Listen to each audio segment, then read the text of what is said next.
Good evening, everyone. Welcome to this evening's meeting of the Planning and Development Board.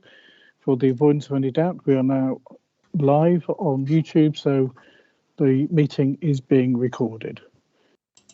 The first item on tonight's agenda is apologies for absence or members away on official council business. Mr. Tobin. Thank you, Chair. We have received notice tonight that Councillor Parsons won't be in attendance, but Councillor Rose is substituting. Thank you very much. Welcome, Councillor Rose. I hope you enjoy the meeting. Agenda item number 2 is disclosable pecuniary and non-pecuniary interests. Councillor Jarvis. I'd like to declare a non-pecuniary interest in item 4C on planning application PAP 2020-0634 and 5. Whilst I have not been present at any of the Atherstone Town Council meetings where this has been discussed with officers of North Warwickshire Borough Council, I will declare a non-pecuniary interest and will abstain from voting. Thank you. Councillor Hayfield. I think I better declare an interest in the coach hotel application, please, because I'm a member of Coleshill Town Council who has objected, and the Civic Society who has objected, and I own property in reasonably close proximity to it. Thank you. Councillor Phillips.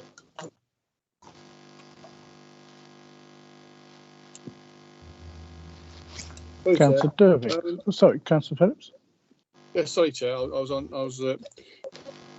Councillor Rose. Sorry, I need to give Councillor Rose his apologies. He was subbing for David, but he's been called away, so he's had to send his apologies. Sorry about it, Chair. No problem. Councillor Derby. Yes, I would like to declare an interest in agenda item 5, the Warwickshire County Council Highway Design Code. I would like to declare that I am at present Vice Chair of the Planning Committee there, and I would like to reserve my right to be able to speak there, so we'll take no part in the discussion or voting here on that agenda item. Thank you. Councillor Tony Close.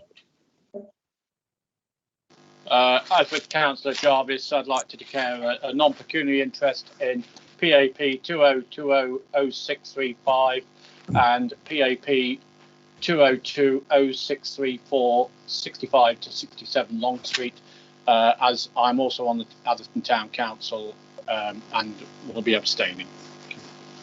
Thank you. Councillor MacDonald. Thank you, Chair. I just wanted to declare an interest in item 6, the Water Orton Neighbourhood Plan, as I was on the governance group that put the information together. Thank you very much. Members, does anyone else have anything they'd like to draw to the board's attention? I don't see any other hands. Members.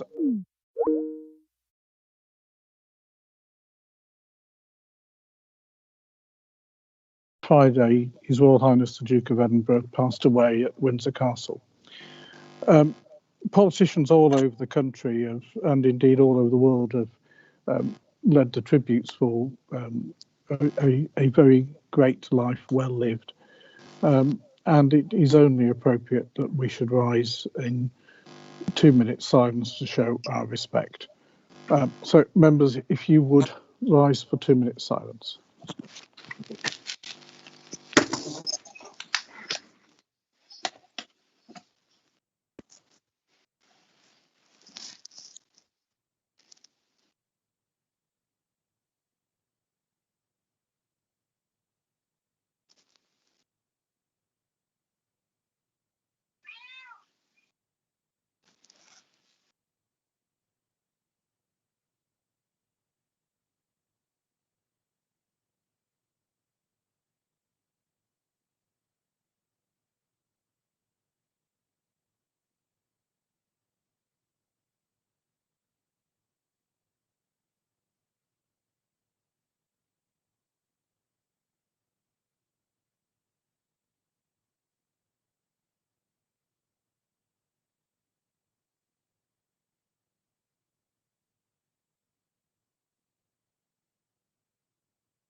You're muted, Mark.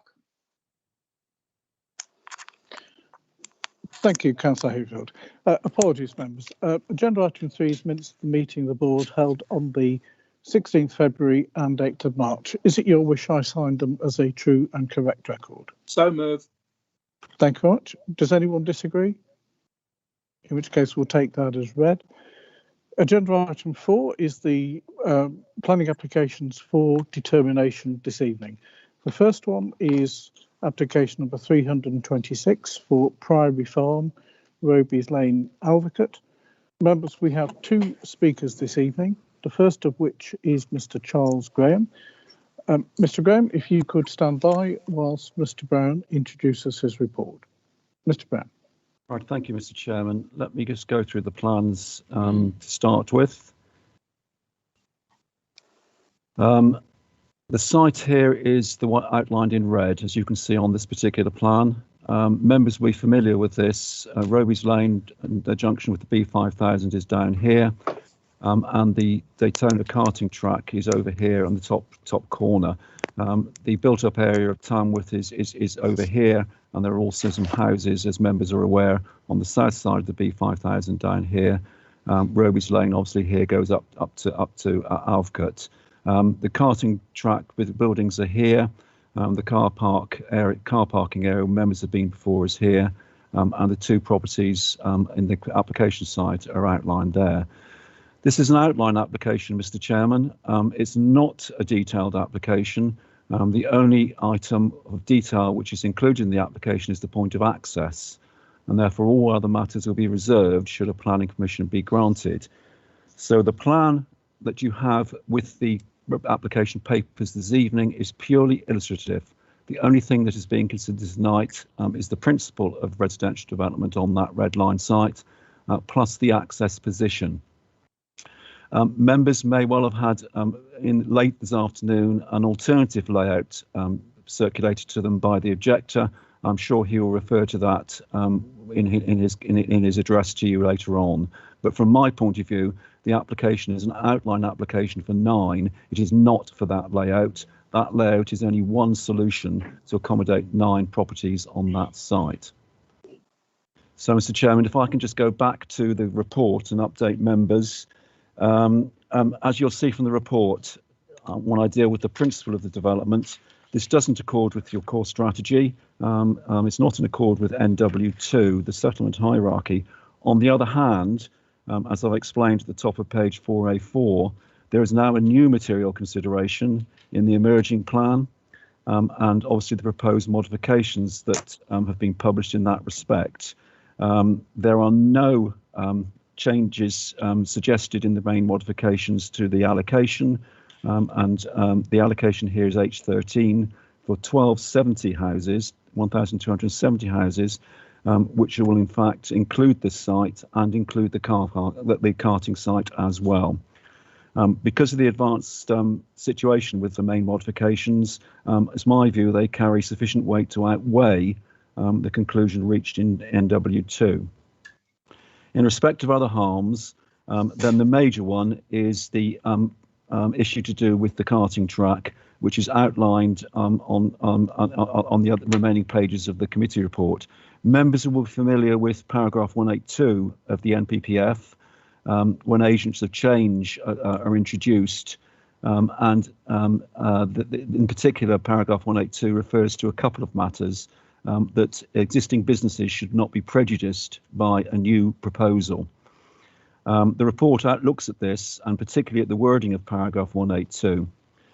As members will be aware from the committee report, there is mitigation to be added into the proposal here should a planning permission be granted.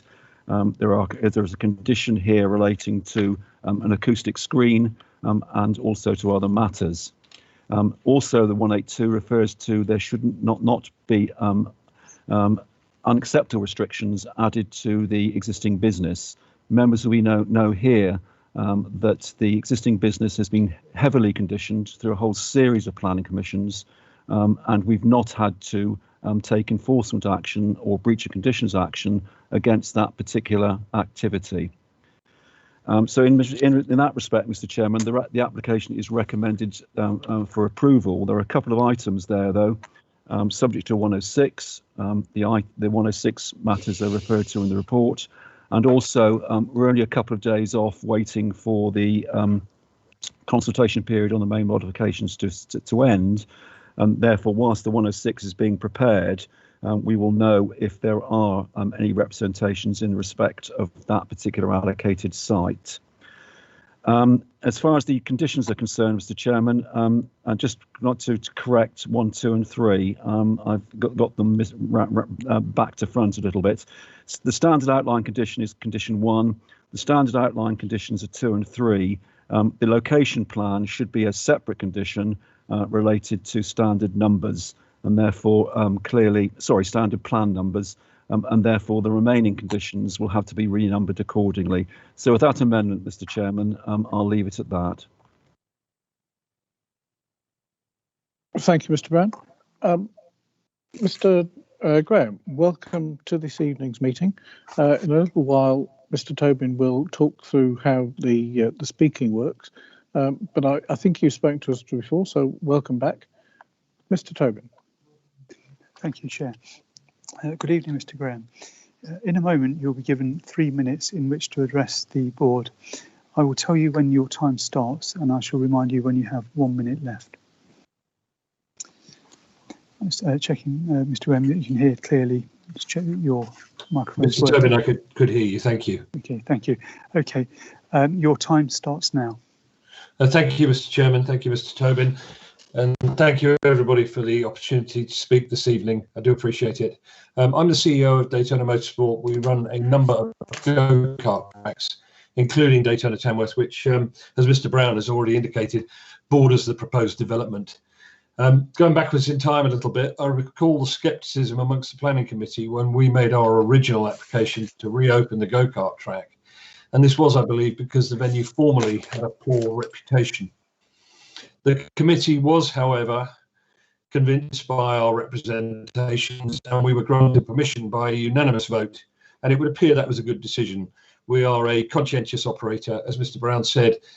We adhere strictly to our planning permissions, and we have, I believe, become an asset to the community. I certainly hope so. We have the highest TripAdvisor ratings, including a 2020 TripAdvisor Traveller's Choice Award, although quite how we achieved that in 2020 when we were hardly open, I'm not quite sure, but proud of it nevertheless. The major issue for us is that the distance from the closest dwelling on the plan is 60 metres, which I'm sure you appreciate is a very, very short distance indeed. I'd invite you to look at the PowerPoint presentation that I believe Mr. Brown has emailed to you this afternoon. It clearly shows the proximity to the go-kart track. I've actually got a copy of that here. I don't know whether you're going to be able to see it, but one dwelling is there. The circuit is there, and that is 60 metres, so it's very, very close indeed. You have received this by email, as discussed. Noise attenuation is proposed, but I cannot see how noise is not going to be a problem, either for the residents of those proposed dwellings or for the staff, the team members at Daytona Tamworth dealing with noise complaints. I'm concerned this will end in tears. Thank you. I'm convinced this will end in tears. If noise complaints are upheld, then there's a very high possibility that the kart track would not be able to operate and would have to close. With regard to other proposed developments, we do have a long lease, so we're in this for the long haul. My question really is, does Tamworth need more houses? I think there are some 1,500 houses proposed in the neighbourhood already. Or does Tamworth need a first-class amenity and leisure facility, such as the go-kart track? I therefore ask that you refuse. Thank you, Mr. Tobin. Thank you. Thank you, Mr. Graham. Members, does anyone have any questions for our speaker?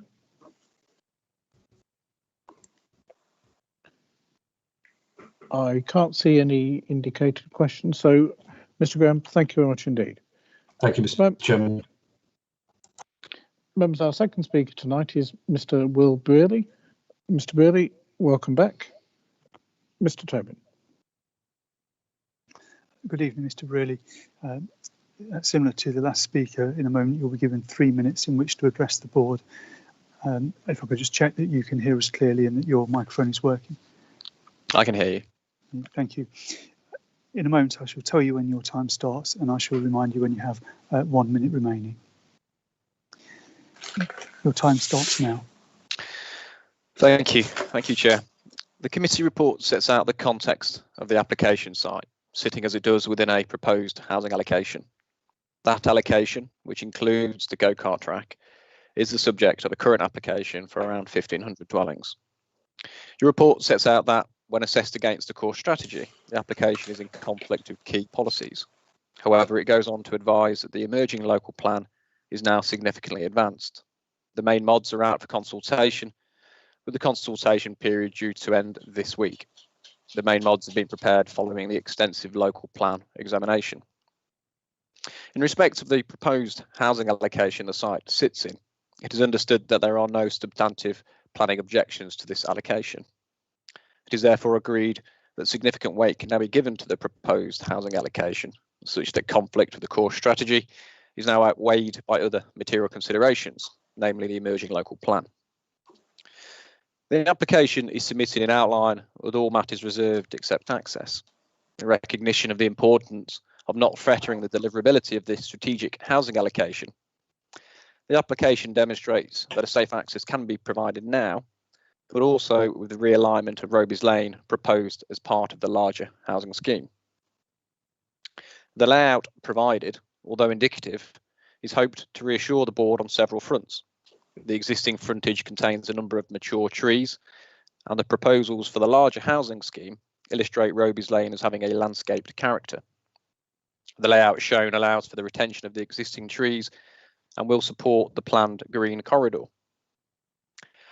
As set out, the layout was amended during the course of the application in order to address issues raised in relation to the karting track. The applicant's noise consultants reviewed the acoustic report commissioned by the operators of the karting track and joined myself in meetings with Mr. Brown and your environmental health officer. Remaining. As a consequence of this review and meeting with your officers, homes are moved away from the common boundary and are now no closer than the 2 existing dwellings to be demolished. Properties were reorientated to present gardens away from the track and areas of landscaping set out. The applicant's noise report also provided further mitigation, including a 3-metre high acoustic fence and acoustic glazing. Collectively, these measures can be secured via conditions and have resulted in a position of no objection from environmental health.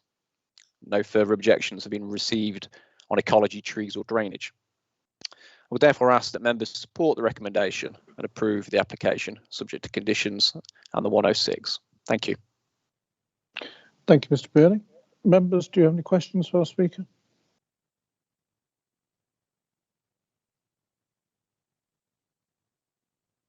Again, I can't see any questions, members, so Mr. Burley, thank you very much indeed.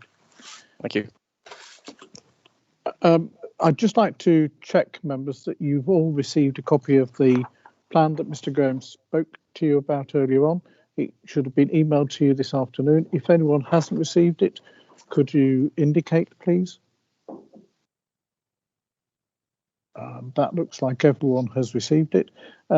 Mr. Brown, just before we go into the debate, could you just talk members through how we will address potential design issues such as were raised by Mr. Graham in terms of how the internal layout of the site may end up? Well, as I said at the beginning, Mr. Chairman, this is an outline application. Therefore, if this is approved, the only plan that will be stamped approved is the red line plan. The only detail which is actually part of the application is the access, which is shown on the plan and also has been explained by Mr. Brearley. So therefore, there is nothing to indicate how the layout will finally look like, what it will finally look like. That is what's called a reserved matter. Therefore, a subsequent application will be submitted by whoever develops this site to show how those 9 houses can be accommodated on the site. In general terms, the conditions ask for the or will require the acoustic screening But if members wish to bolster those conditions as to how they may affect the design of the layout, then that is something which perhaps the members might want to consider. But in terms of the layout, that is still open for approval. Thank you, Mr. Brown. Members, who'd like to start the conversation?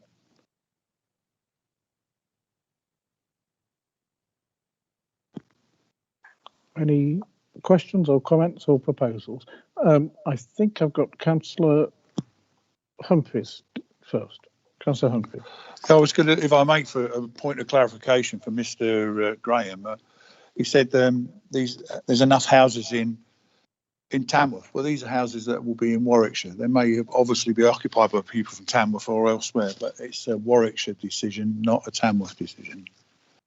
Thank you. Councillor Phillips. Yes, thank you, Chair. I must admit, like I say, it's just an outline planning permission, but I'm concerned, as has already been said, about the amount of noise and the problems that's going to arise from these houses. We know the problems we've had in the past, and it does seem like asking for trouble to build houses right on top of the track almost. When they use them, and I think we are opening a can of worms if this goes ahead. I'm concerned about it. Thank you, Chair. Thank you, Councillor Phillips. Members, any other questions or comments? I think it's entirely reasonable to have concerns over the eventual design and layout, and the noise attenuation measures is certainly something we'll have to address when we get to the detailed stage, which will be the next application. In order to move us along, members, I will propose the recommendation from the Chair as it's printed in the programme, with the numbering amended in line with what Mr. Brown had to say earlier. Can I see a seconder? Councillor Bell.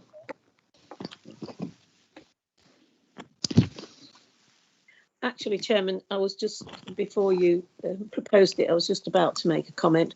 Really, I mean, I have sympathy with what Councillor Hayfield said. I think it's difficult to balance that against the fact that this is part of our local plan, and therefore it is part of what we would normally consent. It is, I have got concerns about the noise, but it's a difficult balance, is what I was going to say. It's going to be, it's not a straightforward decision. Thank you, Councillor Bell. Councillor Humphreys. I was just going to second it as your proposal. Thank you, Councillor Humphreys. Thank you.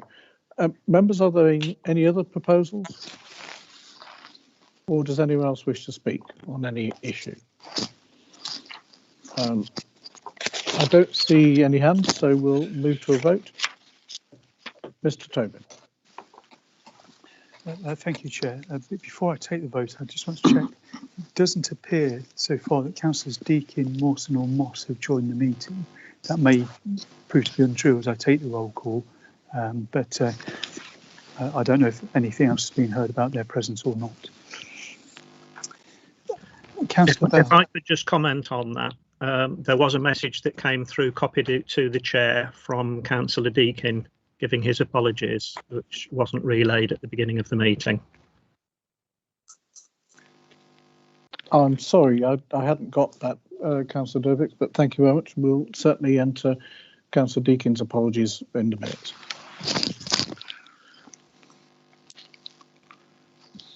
Thank you, Chair. Councillor Bell. 4. Councillor Clues.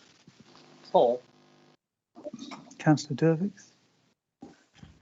4. Councillor Hayfield. 4. Councillor Humphreys. 4. Councillor Jarvis. 4. Councillor Lees. 4. Councillor MacDonald. 4. Councillor Mawson.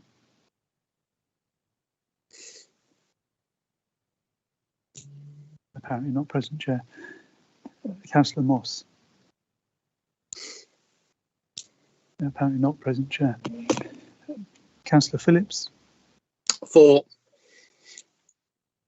We know that Councillor Rose has also sent apologies, and Councillor Simpson. 4. Thank you, Chair. So, members, that motion is carried and outline planning consent is granted. We move on to agenda item 4B, planning application number 34 for 125 Tamworth Road, Wood End. Mr. Brown. Right, thank you, Mr. Chairman. Let me just run through the slides again. Let me just run through this is a slide of the existing situation. Perhaps I can refer to the location over here. This is the Tamworth Road. This is the frontage on the northern side of Tamworth Road. The centre of the village is much further down here. Members will be aware of the very large planning application that we had behind these properties 18 months ago, which was dismissed at appeal. Number 125 is this property in here. As you can see, it's within a frontage, but there is a bit of a gap between 125 and the house next door. In terms of the actual elevation, this is the front elevation, and in terms of layout, then members can see that it's effectively an L-shaped layout. And in terms of the proposals, this is the porch, which has been referred to in the report, and then the development effectively is to infill this corner, which I've referred to in the report. So the new rear elevation would be this, and the new side elevation facing this particular property would be this here. As members can see from the report, Mr. Chairman, this application is now a retrospective application because the development is, if not complete, it's almost complete. And the representation that we've had represents that. We've had no representations or objections in respect of the design of the proposal, or in fact or an adverse impact on residential amenity of any neighbouring property. It is solely the fact that work started in an unauthorised manner. Nevertheless, Mr. Chairman, that's not a reason for refusal. Members will have to consider the design that they see on the plans. There is nothing from my point of view that would give rise to an adverse impact, and therefore it's recommended for approval, Mr. Chairman. Thank you, Mr. Brown. Members who'd like to talk about this issue? Councillor Phillips. Yes, thank you, Chair. Whilst I understand that it's the planning reasons for passing this, I'm not arguing against it. But I would like to say that I've had a number of complaints across the village about this particular builder.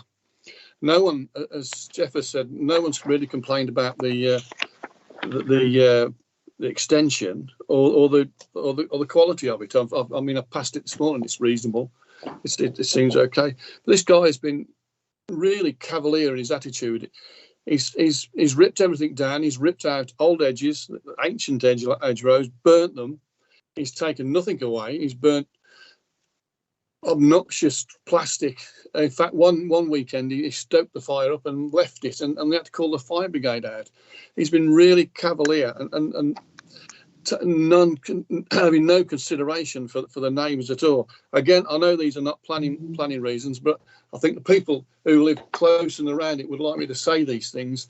They're concerned about the hedges, the fact that they've been ripped out without any consultation, without any talk to people.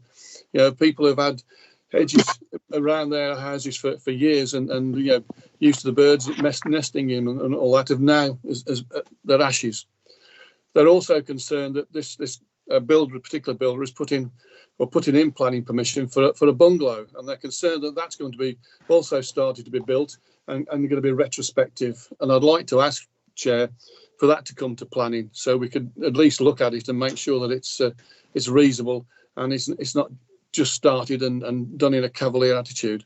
As I say, I've got no reason to vote against it as such, but I just wanted to voice the concerns of the people in the area. Thank you, Chair. Thank you, Councillor Phillips, and thank you very much for bringing those issues to the board's attention. I think they are certainly concerning, and it's important that neighbours are taken into consideration in the way that planning consent is granted and enacted.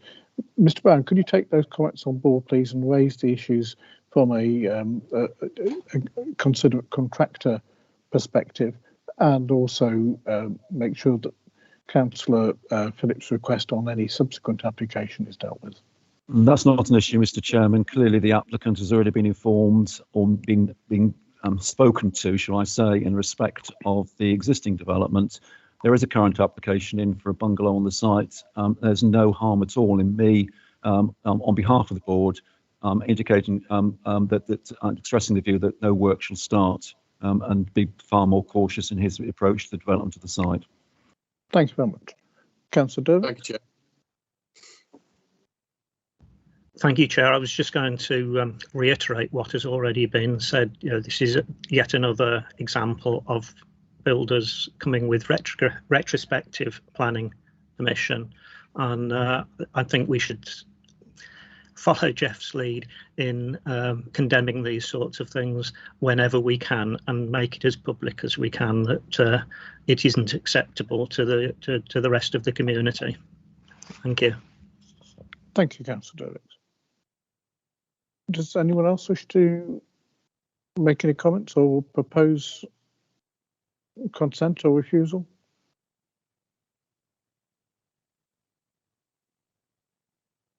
Members are going to move us along. Proposed, Chairman. Thank you, Councillor Bell. So it's been proposed by Councillor Bell. Is there a seconder? Councillor I'll Jones. second that, Chair. Second. Thank you both. Thank you very much. Are there any other proposals? In which case we'll move to a vote.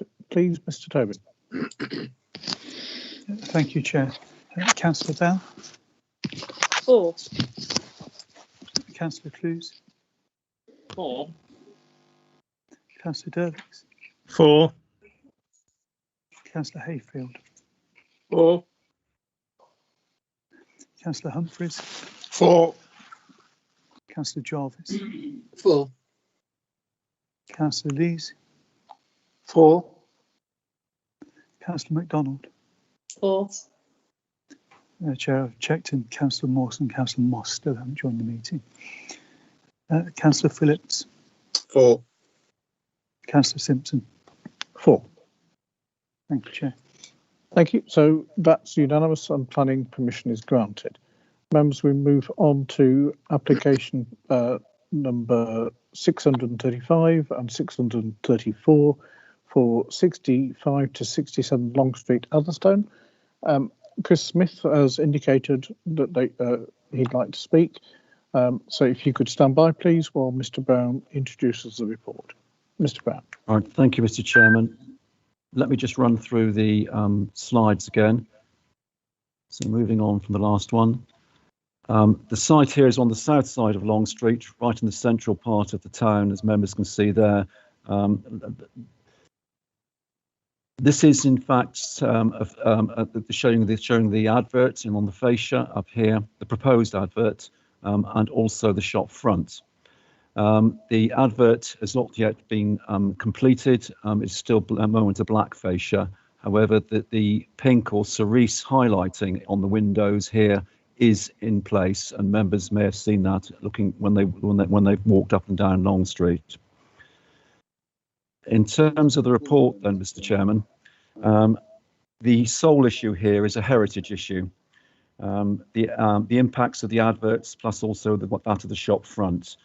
The heritage assets that we have here are that the listed building, the appeal building is a listed building and also is in the conservation area, the Atherstone conservation area. Therefore, the council has a statutory duty to look at these particular issues, and those are set out in the report for you. In other words, are the character and appearance of the conservation area preserved or enhanced, and are the setting and architectural characteristics of the listed building preserved? I've got no issue at all with the advert. That's in line with what we would expect to see, individual lettering on a background on the fascia.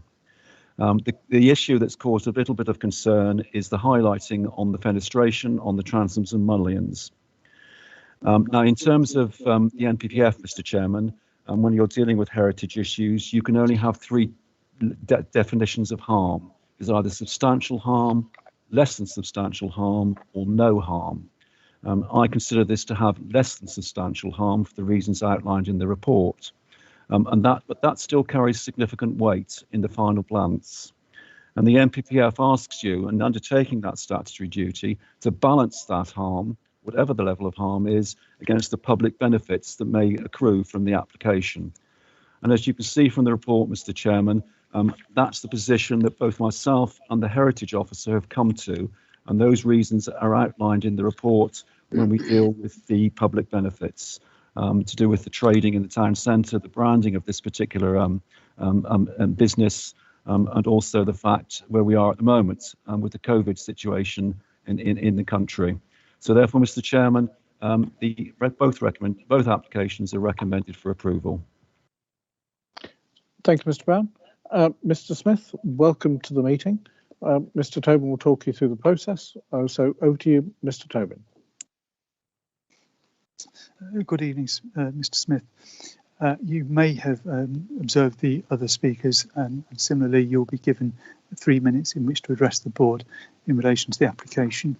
If I could just ask you to check that your microphone's working, that you're audible. Yeah, it's working. Okay, thank you.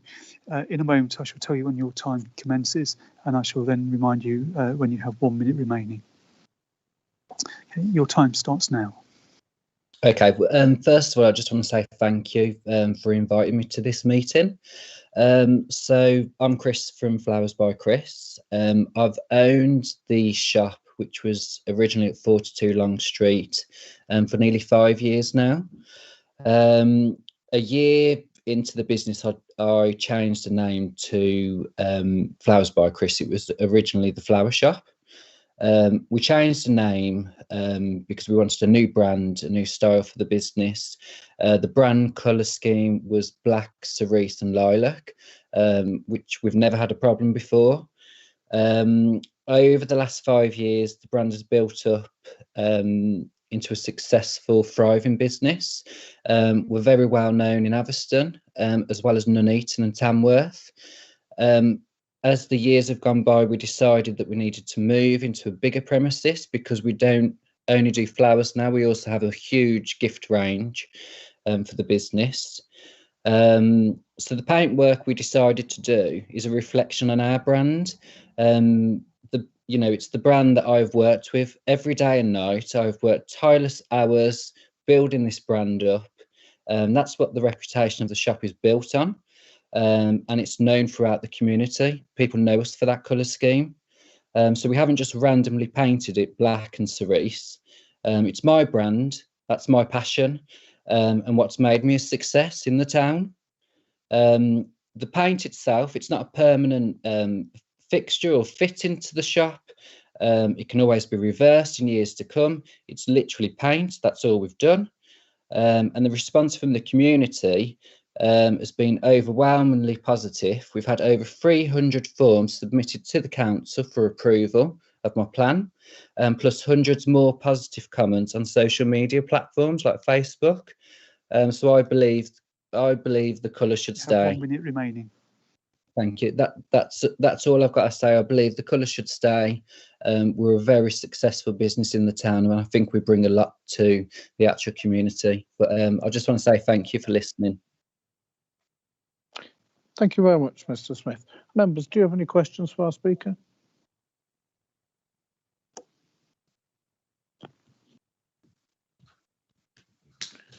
I don't see any hands, so thank you very much indeed, Mr. Smith.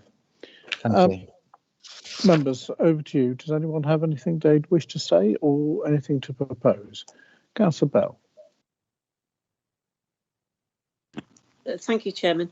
I mean, normally I'd be really sensitive to anything that I thought was damaging to the heritage of Atherstone, but I think in this case, I do agree with Mr. Brown. Perhaps even I'd say it's even less harm. I think it's little to no harm. I think the actual colour scheme is actually the fact that it's got a black background, I think helps it to blend in really well with the street. And I think we need to recognise that the rest of the decoration, if I can call it that, is their brand that's well known, and we should be supporting a local business and helping them to succeed. And I'm quite happy to support this. Thank you, Councillor Bell. Councillor Hayfield. Thank you, Chair. Yeah, I think it's very tasteful. I quite like it, and frankly, I just wish the rest of Addison Longstreet looked as smart. But I do remember a few years ago, Chairman, and you all as too. Well, we went into the lists in Coleshill over the pink shop. Had our solicitor standing outside saying, we got that shop more publicity by doing that than it would ever have been able to get it itself. No, I really like this. I'm happy to support this. Thank you, Councillor Hayfield. Councillor Dervix. Thank you. We have a conservation area in the town, and as I'm sure everybody is aware, I support that wholeheartedly. And we have rules about what colours can be used within that conservation area to protect our high street. And sometimes we have to vary that. I'm wholeheartedly in favour of supporting our conservation officer whenever we can. There are shops not very far away from there who have gone to an awful lot of trouble to maintain the sort of heritage colours that are asked for. But if you walk along the high street, there are an awful lot of places that haven't. And one of the issues with this seems to be the pink colour. I think it's important to try and retain the character of our high street. But if we don't attract businesses that can stay and bring people in, that isn't protecting the high street. We have other shops along the high street with a very similar colour in much bigger areas of their shop fronts. And I think this is one of the cases where, as I understand it, the applicant has worked hard with representatives from the council to preserve the ethos of the high street and to retain his business colours, if you like. And I think that he should be commended for that effort. I think we've got to send a message to people that they do need to come and talk to us about what is acceptable and what is unacceptable on the fronts of their shops. But I think we are quite justified. I personally think that we are quite justified in supporting this as a business that can go forward. As has already been said, when he moves on, when he moves his business elsewhere, it hasn't damaged the building, it can be painted over. But I wouldn't like to see an extension of this along the high street with people painting the fronts of their shops, adding things on that are completely against the ethos of our conservation area. But I think that it's important that in this case we do support this. Thank you. Thank you, Councillor Dervix. Would anyone else wish to speak or propose the recommendation or an alternative?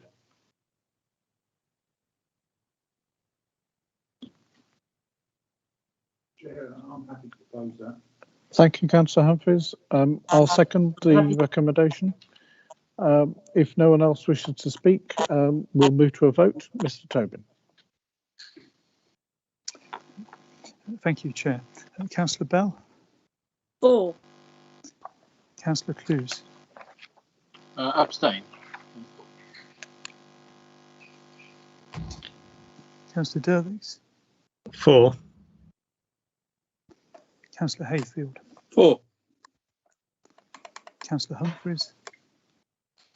For. Councillor Jarvis?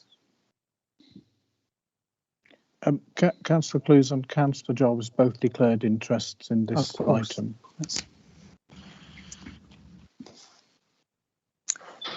Councillor Lees? For. Councillor Mawson and Councillor Moss are not present. Councillor Phillips? For. Councillor Simpson. 4. So members, that's unanimous and consent to both applications is granted. I wasn't asked for my vote. Oh, Councillor Apologies. MacDonald, I do Sorry, apologise. Councillor MacDonald. Sorry, 4. Councillor MacDonald. Then it's still unanimous. Thank you, Councillor MacDonald. Members, thank you very much. We now move on to application 4D, number 342 for land opposite Baddesley Farm, Lower House Lane, Baddesley Enza. Mr. Brown. Right, thank you, Mr. Chairman. Let me go through the plans first.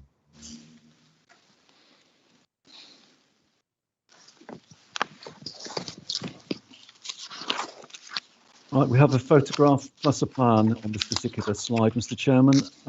Lower House Lane is running through here. It obviously goes down to, ends up with the A5 much further down here. The Birch Coppice development is off the plan here to the north. Members may well know some of the sites here. This is the Lower House Farm. This is Baddesley Farm. The Stone Cottage is here, which is, members be aware of. And Cope's Rough Lodge is off the plan around here. As I said, the lane comes through here. The application site is 3 fields, A, B and C. The original application had access and the stables and menage in field C in roughly the sort of this location here. The current proposal has been amended such that access is now off here into field B. And that's the amendment that was being recirculated and reconsulted upon. Reference to the footpaths are here in the committee report. AE60 comes through here and where the access is and comes down to here, and AE59 crosses the top of field B. So in terms of the elevations, it's as you can see here, this is the shape, a U shape, with the 6 stables outlined here, the necessary tack room and hay store, a simple timber building, as you can see. If you move on to the siting, then this is probably the best plan to have, Mr. Chairman. This is the amended access, as you can see. This is the area for vehicles and parking. The stables will be located here, and the menage is down here next to the road, Lower House Lane, which runs down through here. As members can reading from the reports, the plan was amended, and it was the development was moved from field C to field A in order to overcome highway objections and also to move the development further away from the closest residential property, Stone Cottage, which also happens to be a listed building. There are still objections from residential properties and residential owners in the area, and those are outlined in the report. But the County Council, as Highway Authority, has no objection to the amended access. In fact, the access is where the Highway Authority would prefer to see it. And the Environmental Health Officer has no objections to the proposal, subject to the conditions which are outlined in the report. As members are aware, equestrian facilities are approved quite widespreadly in the borough, and this is not really any different. It's heavily conditioned. As you can see, there are 18 conditions, and if I can just run through some of them. On condition 5, here it's limited to private use, as you can see. The condition 6 limits it to 6 stables only. Condition 8 refers to the fact that we should require any DCRs of additional lighting to come in at a later stage, should the applicant want to do that. So, Mr. Chairman, the application is recommended for approval based on the amended plans. Thank you, Mr. Brown. Councillor Humphreys. I think that's a mistake. Oh, I'm sorry, Councillor Humphreys. I see it's gone now, but I saw your hand earlier.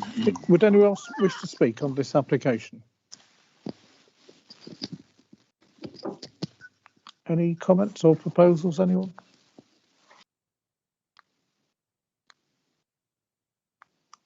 I am aware that Councillor Andy Wright has asked if we would consider deferring the application for a site visit. Does anyone agree? I'll propose that. Yes, I'll propose that, Chair. Thank you. Councillor Clues? With the discussion of having site visits, I think it's an appropriate time to mention that during this present climate of people being able to get to site visits and mixing with people so that people can actually see the site, can I ask that Jeff Brown look at the a report for making a drone for having the site visit to be viewed by all members. Thank you. Thank you. Councillor Phillips? Yes, thank you, Chair. I've got no particular worry about a site visit, but I think you can look at it on Google. It's just 3 fields. I pass it quite often. I was a bit concerned when I seen there's a caravan there. I thought somebody might have been living there, but now after I'd read the report, I understand it more. As I say, I don't mind a site visit at all, but I don't think it's entirely necessary. Thank you, Councillor Phillips. Do we have a seconder for a site visit, or will that fall by the wayside? I can second this site visit if you want. For a site visit, thank you. Thank you. So it's been proposed and seconded.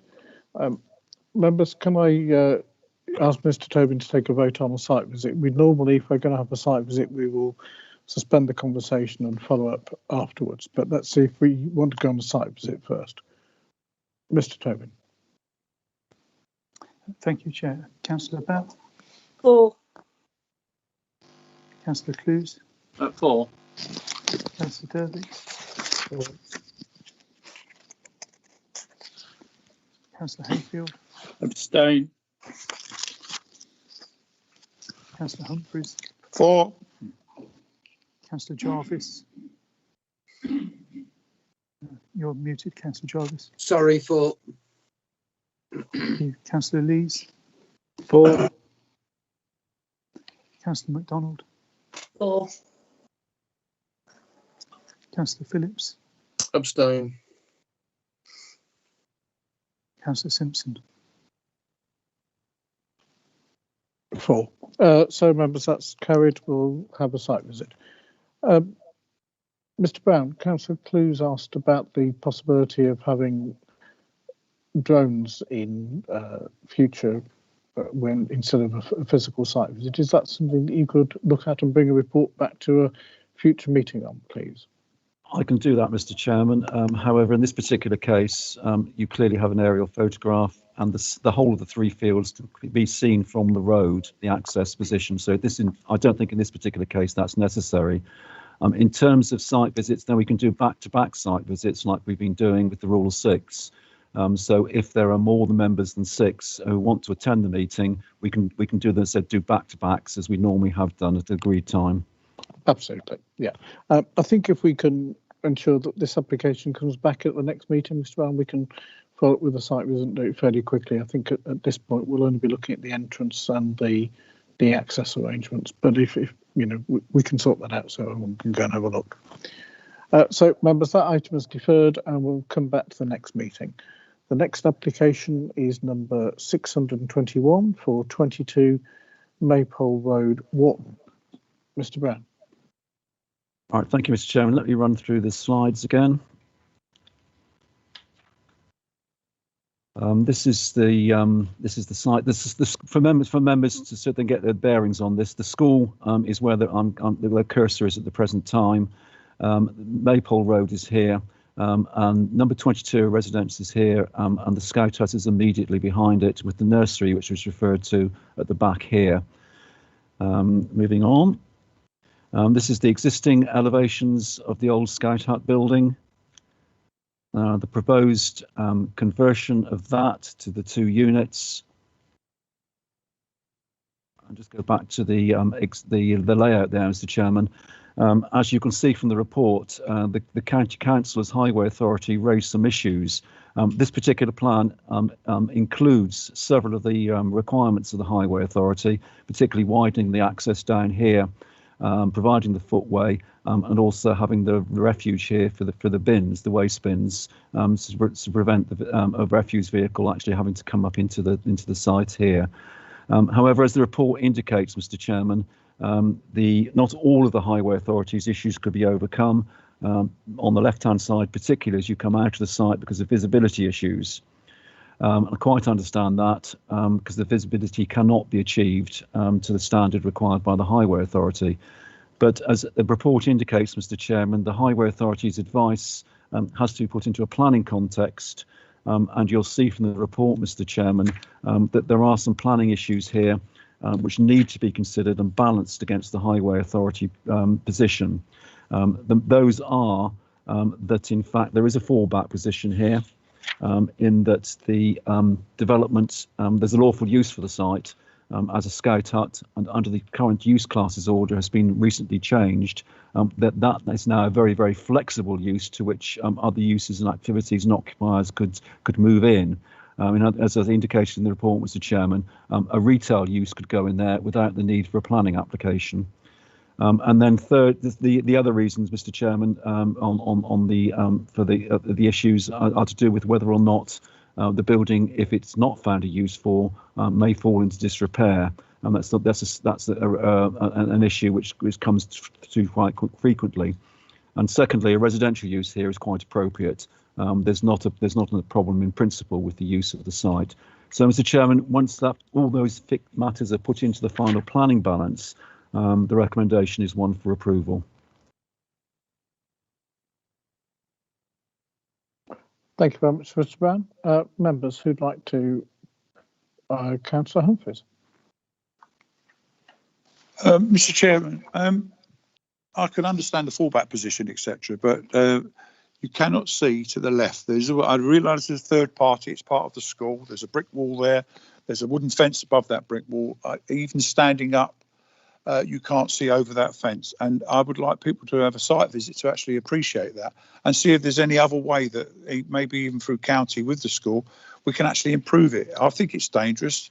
The school there, it's the beginning of the lay-by in front of the school. Children coming, as you can appreciate, the children coming in and out, parking across the road. I feel it's very, very dangerous. And I'd like people to have a look at it. So I would propose that there was a site visit. And then maybe from that site visit, we can actually look at trying to improve the sight lines from that looking left. I'd hate to see a tragedy just because there's a fallback position at the moment. Thank you.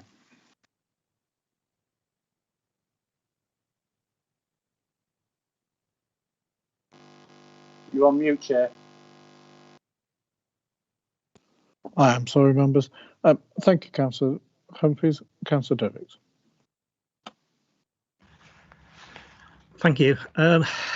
This is right next to a school, so it is quite a sensitive site in many ways, and notwithstanding what Mr. Brown has said, I tend to agree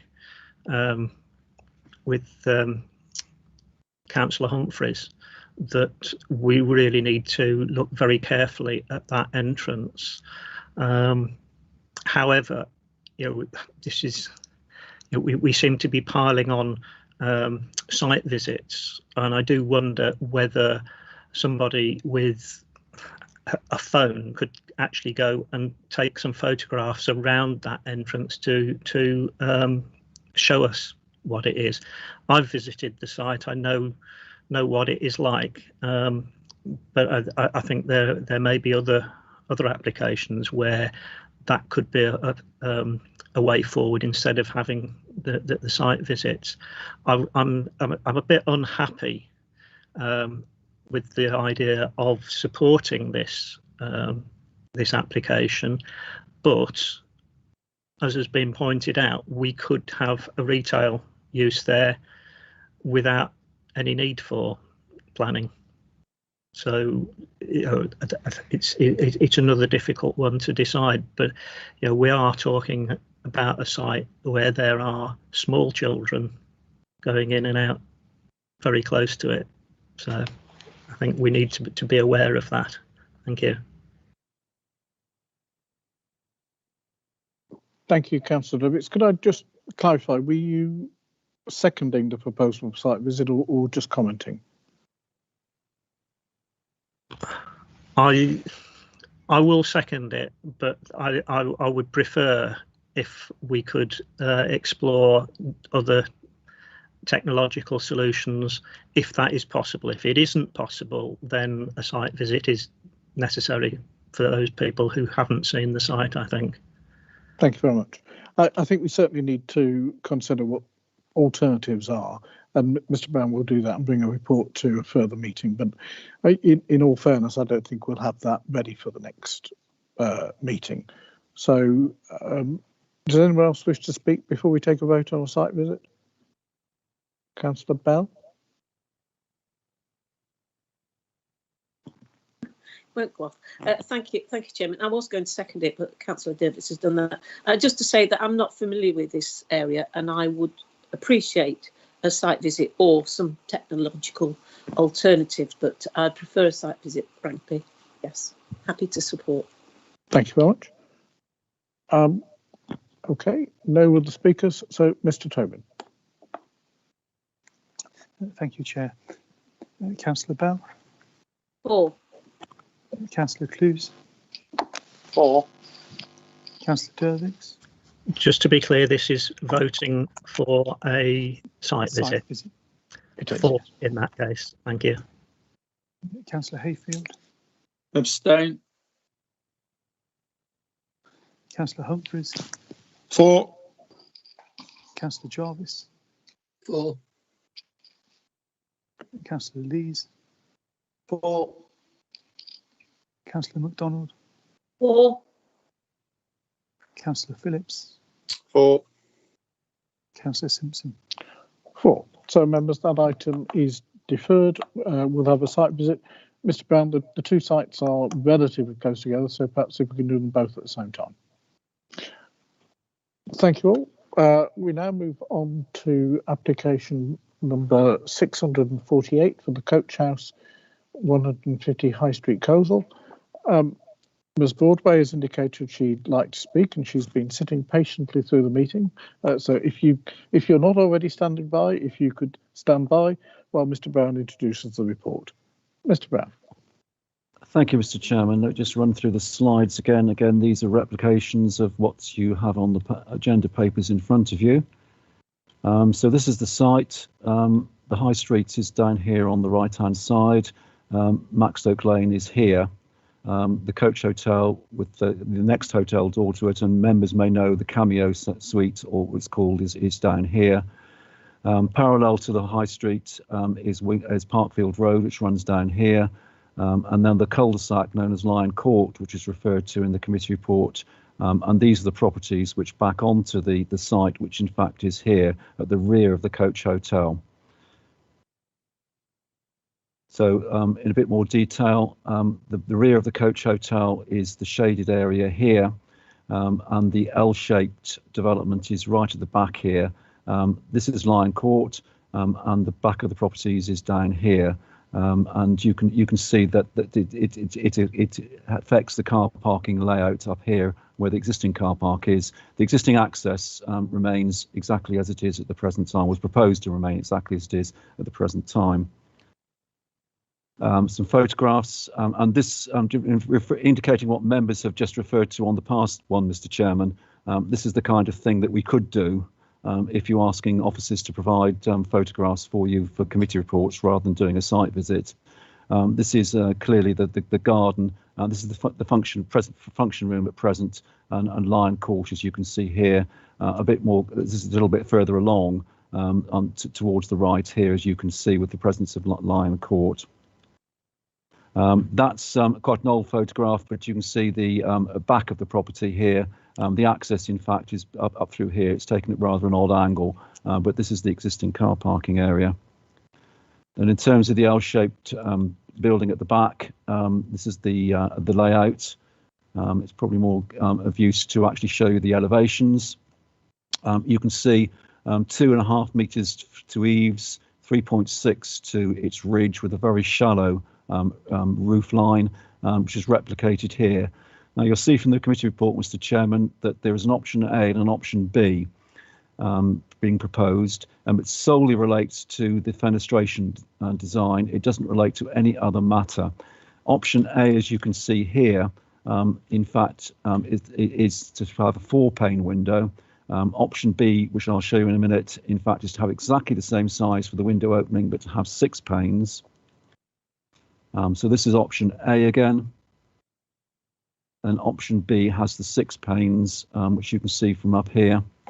And I think that might be the, oh, there you are again. You can see more closely here with the sketch that's been provided.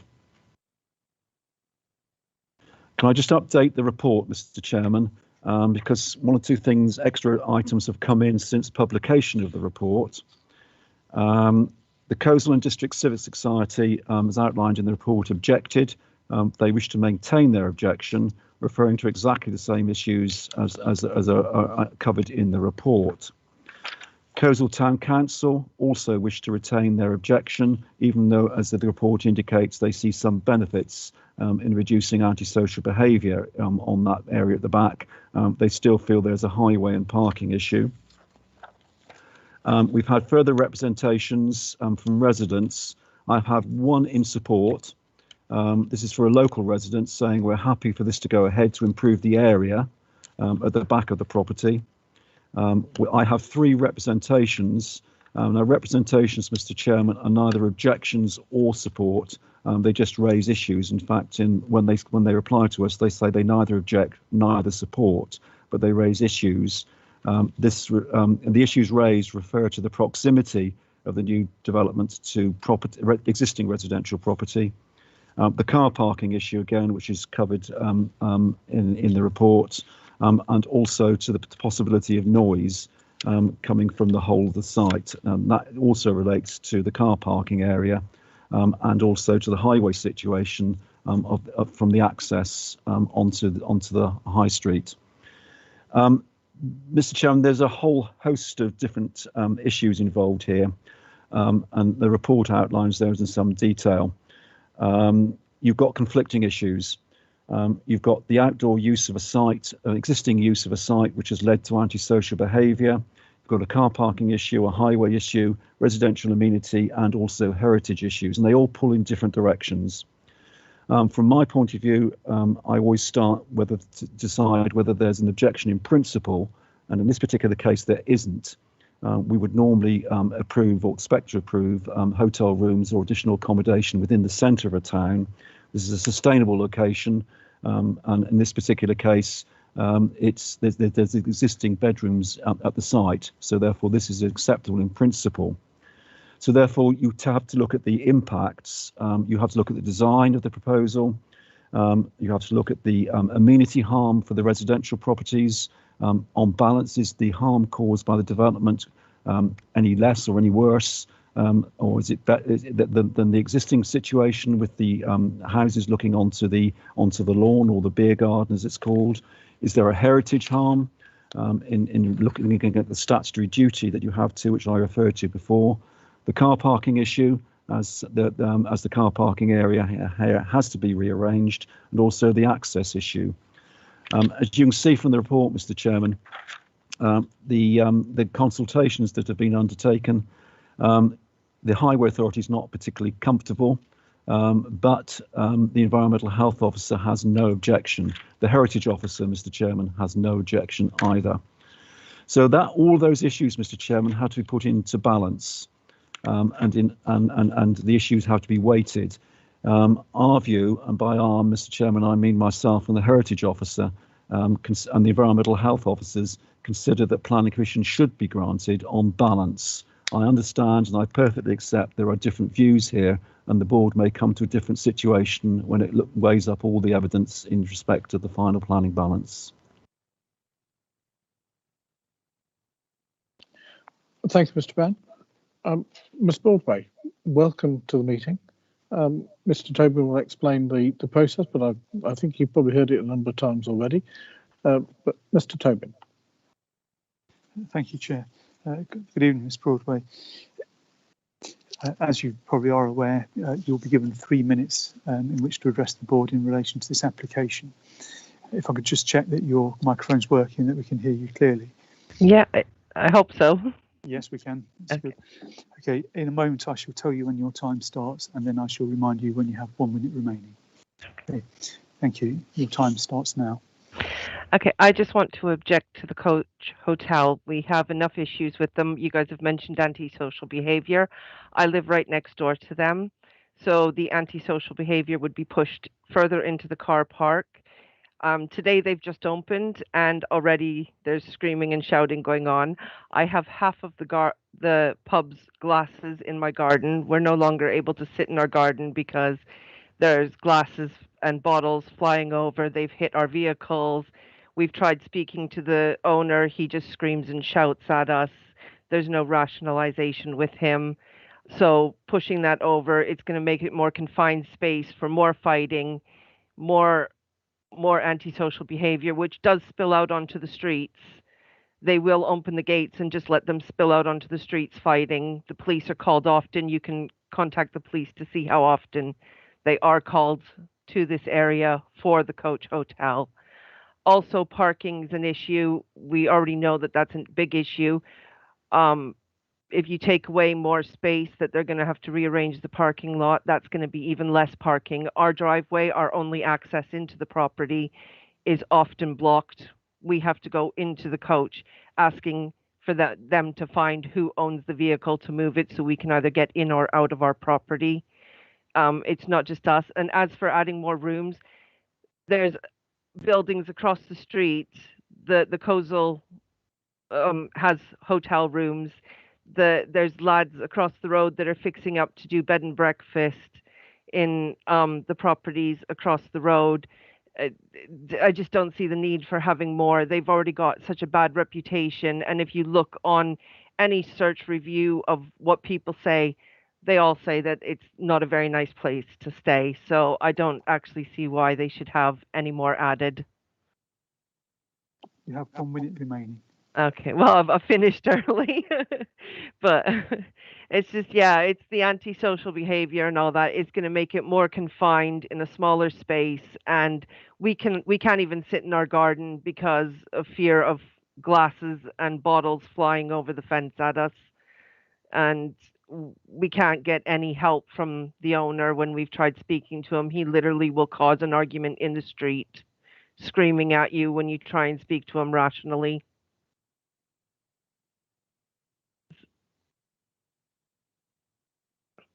Thank you very much, Ms Broadway. Members, do you have any questions for our speaker? Councillor Bell. Thank you, Chairman, and thank you very much, Speaker.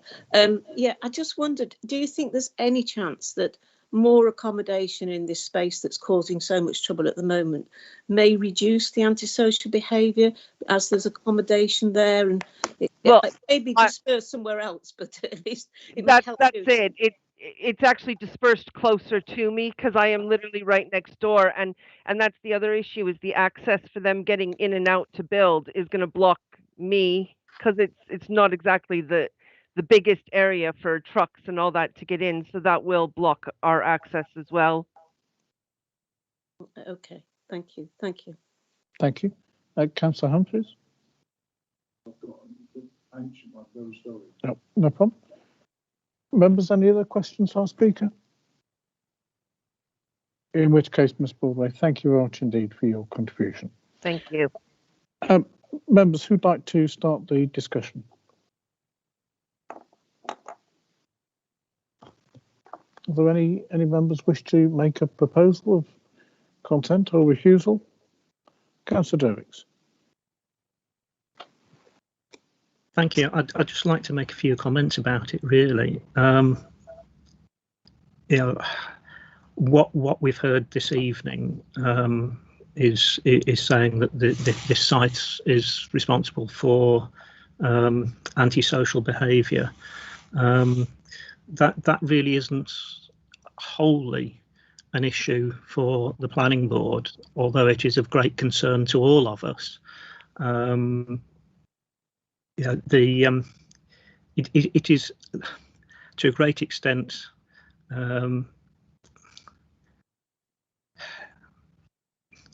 it comes down to who is running the business at any particular time, and so it is a variable and open to perceptions. So I think whereas it is something that needs to be considered, it doesn't hold as much weight as some of us would like it to sometimes. Another issue which really doesn't carry much weight in planning terms because it conforms to all the rules and everything is the parking issue. And this is another example of more and more development going into a town centre without sufficient parking to support that development. And I think that is a real issue of concern in our towns, because the car takes precedence over everything. We are told that there are already parking issues, and that this is likely to make that worse. And it's all very well saying that they're upping the number of car parking spaces, but they're also upping the number of people that are likely to be wanting to park there. And there's only a finite amount of space. On the one hand, car parking in the town has reduced because of developments, and then, as been pointed out, there are a lot of businesses in the town that are branching out into bed and breakfast and other forms of accommodation, all of which need more parking spaces, and that should be a concern to all of us. Unfortunately, I'm not sure that is enough of a reason to refuse this planning permission, but I would like to. Mr. Brown, can I just clarify? Councillor Dervick's mentioned they were increasing the car parking spaces. Is that right, or are they merely reliant upon the existing number of car parking spaces? Certainly looking at the plan, I think it's the existing area, but I accept they could be laying it out differently to provide more. Could you just confirm for us either way? It's effectively a reconfiguration, Mr. Chairman, as you rightly say. If you looked at the plan on page 4F49, you'll see that the area covered by the building, in fact, is the beer garden area on the photographs which I showed you, and the car parking has just been rearranged. Thank you very much. My apologies for that. I thought I read that it had been increased to 26 or something. So, thank you for the clarification. Not at all, Councillor Dervick. You made me thinking because I just couldn't remember it either way. So, thank you, Councillor Jarvis. Thank you, Chair. I think this is a difficult one because I don't understand totally what the objector says, but equally I don't understand totally what Mr. Brown says, and find myself very much between a rock and a hard place. That if it's refused and there are no planning reasons, and if it went to appeal, it would then by default get passed by the inspector. So are we better, and this is a question really for Mr. Brown, are we better to take the lesser of the evils and approve it and then put very strict conditions on it, or refuse it and let the inspector make the decision if the applicant goes to appeal, and maybe not put so strict conditions that the planning board would? Certainly, I'll ask Mr. Brown for his comments, but I'd point out in that classic phrase of his, it was a balanced decision. Yeah. And there were arguments on both sides. So I think he was, as far as he can, say he's made his recommendation. It's up to members to make their minds up. Yeah. But Mr. Brown, anything to add to that? No, Mr. Chairman, that's quite correct. As I said right at the beginning, this is a difficult one, even from an officer's point of view, because the issues are all pulling in different directions, and therefore it has to be a balanced decision. And I, as advising you, have to give what my professional advice is on my particular viewpoint. I'm recommending planning permission should be granted. members may give different weighting to other issues. Can I just add, Mr. Chairman, on the licensing issue? Clearly, that's a different initiative. That antisocial behaviour, that's really a licensing issue, and whether or not the town council or the civic society or a member can raise that with the licensing committee. That's the route to go on that particular matter, rather than through planning. Thanks very much. Councillor MacDonald. Thank you, Chair. I don't know whether this is a comment or question, really. I'm well aware of the reputation of Coleshill. I've been in Coleshill a fair time and now live in Water-Orton. Looking at the plan, the accommodation faces towards the Coach Hotel, and sort of, if I'm right, it's along the boundary. So I'm well aware, you know, from hearsay of the antisocial behaviour that happens around there, and I would certainly think that by putting that accommodation in, you're going to reduce the problem. I'm not sure whether our speaker meant that it would just move the antisocial behaviour towards the car parking, or perhaps I don't understand where her accommodation is, where her home is. I think in essence, I think it is a good idea to put the building there to reduce the problem. It is a rock and a hard place. I agree with Councillor Jarvis. Thank you. Councillor Phillips. Yes, thank you, Chair. Like everyone else, I'm finding this difficult to support after what I've heard. I know it's difficult on planning grounds, but I think if you've got someone who doesn't really want to be a good neighbour and is inflicting this sort of life on someone, I mean, it's appalling that you can't sort of sit out in your garden without missiles, coming over the edge. I mean, most of us. When the summer comes, we like to enjoy our garden. I mean, I know if you choose to live next door to a pub, I mean, you're going to expect the noise. But I think if you can't get some sort of reasonable address when you've got missiles coming over, and if the landlord can't, I know it's difficult to corral people when they've had a drink and there's a party going on. But if he has no interest in doing that and inflicting this upon his neighbours, I find it very, very difficult to support. Thank you, Chair. Thank you, Councillor Phillips. Councillor Bell. Thank you, Chairman. Yeah, I have every sympathy with the Speaker. I think, like Councillor Hayden said, it must be very difficult. Although I do agree with Councillor MacDonald that hopefully putting the accommodation along the boundaries hopefully would stop at least missiles, unless they, at least it would reduce that sort of behaviour. I mean, obviously, Mr. Brown is right with this, that it's actually an issue for licensing, the poor behaviour of the landlord and his clients. And I really would like to think that as a follow-up, at least to this, we could do something to help, because this is not acceptable. Unfortunately, most of the reasons that the objector's given aren't planning reasons. We because it's in the town centre, we can't deal with the parking, even though we accept that it's an issue and likely to get worse. And also the fact that, there are other businesses in the town that could provide accommodation is also not a planning issue. So I am balancing here, but in the end, I am coming down to having to support the application. And it's with some reluctance, and in doing so, I would really like to stress that we put this to the licensing committee and ask them to look at this and see if there's anything that can be done. So with that, though, Chairman, I will propose the recommendation. Thank you. Ms. Broadway, I can see you've indicated you'd like to speak again. I'm sorry, within the rules of the planning board, I can't invite you to speak again.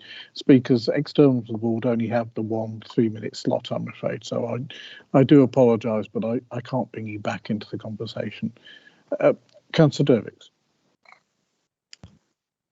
Thank you. I've just been going back over the papers, and to do with the car parking spaces, the bit that I had stuck in my mind is that there are 19 existing rooms at this hotel. The proposal is that this would provide a further 10 bedrooms, and that the proposed reconfiguration of the car park would provide 24 parking spaces, thus resulting in shortfall of at least 5 parking spaces. We already have a situation where there isn't enough parking, we're told, and that this is making it worse. And I think that could be a grounds for refusing this planning permission under the planning rules. No, it's not. Mr. Brown, could you comment on that, please? Yes, it could be, Mr. Chairman. I'm not saying it isn't. But on the other side of the balance is this is a sustainable location. It's a town centre which has got a full range of bus services.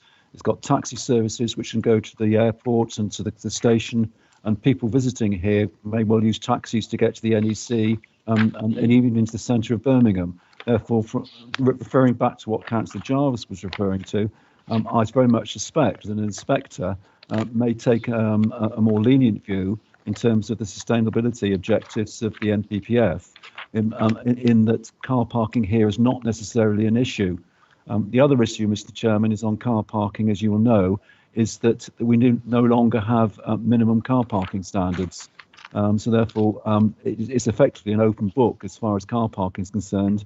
And that's the situation which Councillor Bell referred to when she spoke to you, the planning board. Exactly the same situation arises here in Atherstone, where in fact we're granting planning permission for houses and flats in Atherstone with no car parking.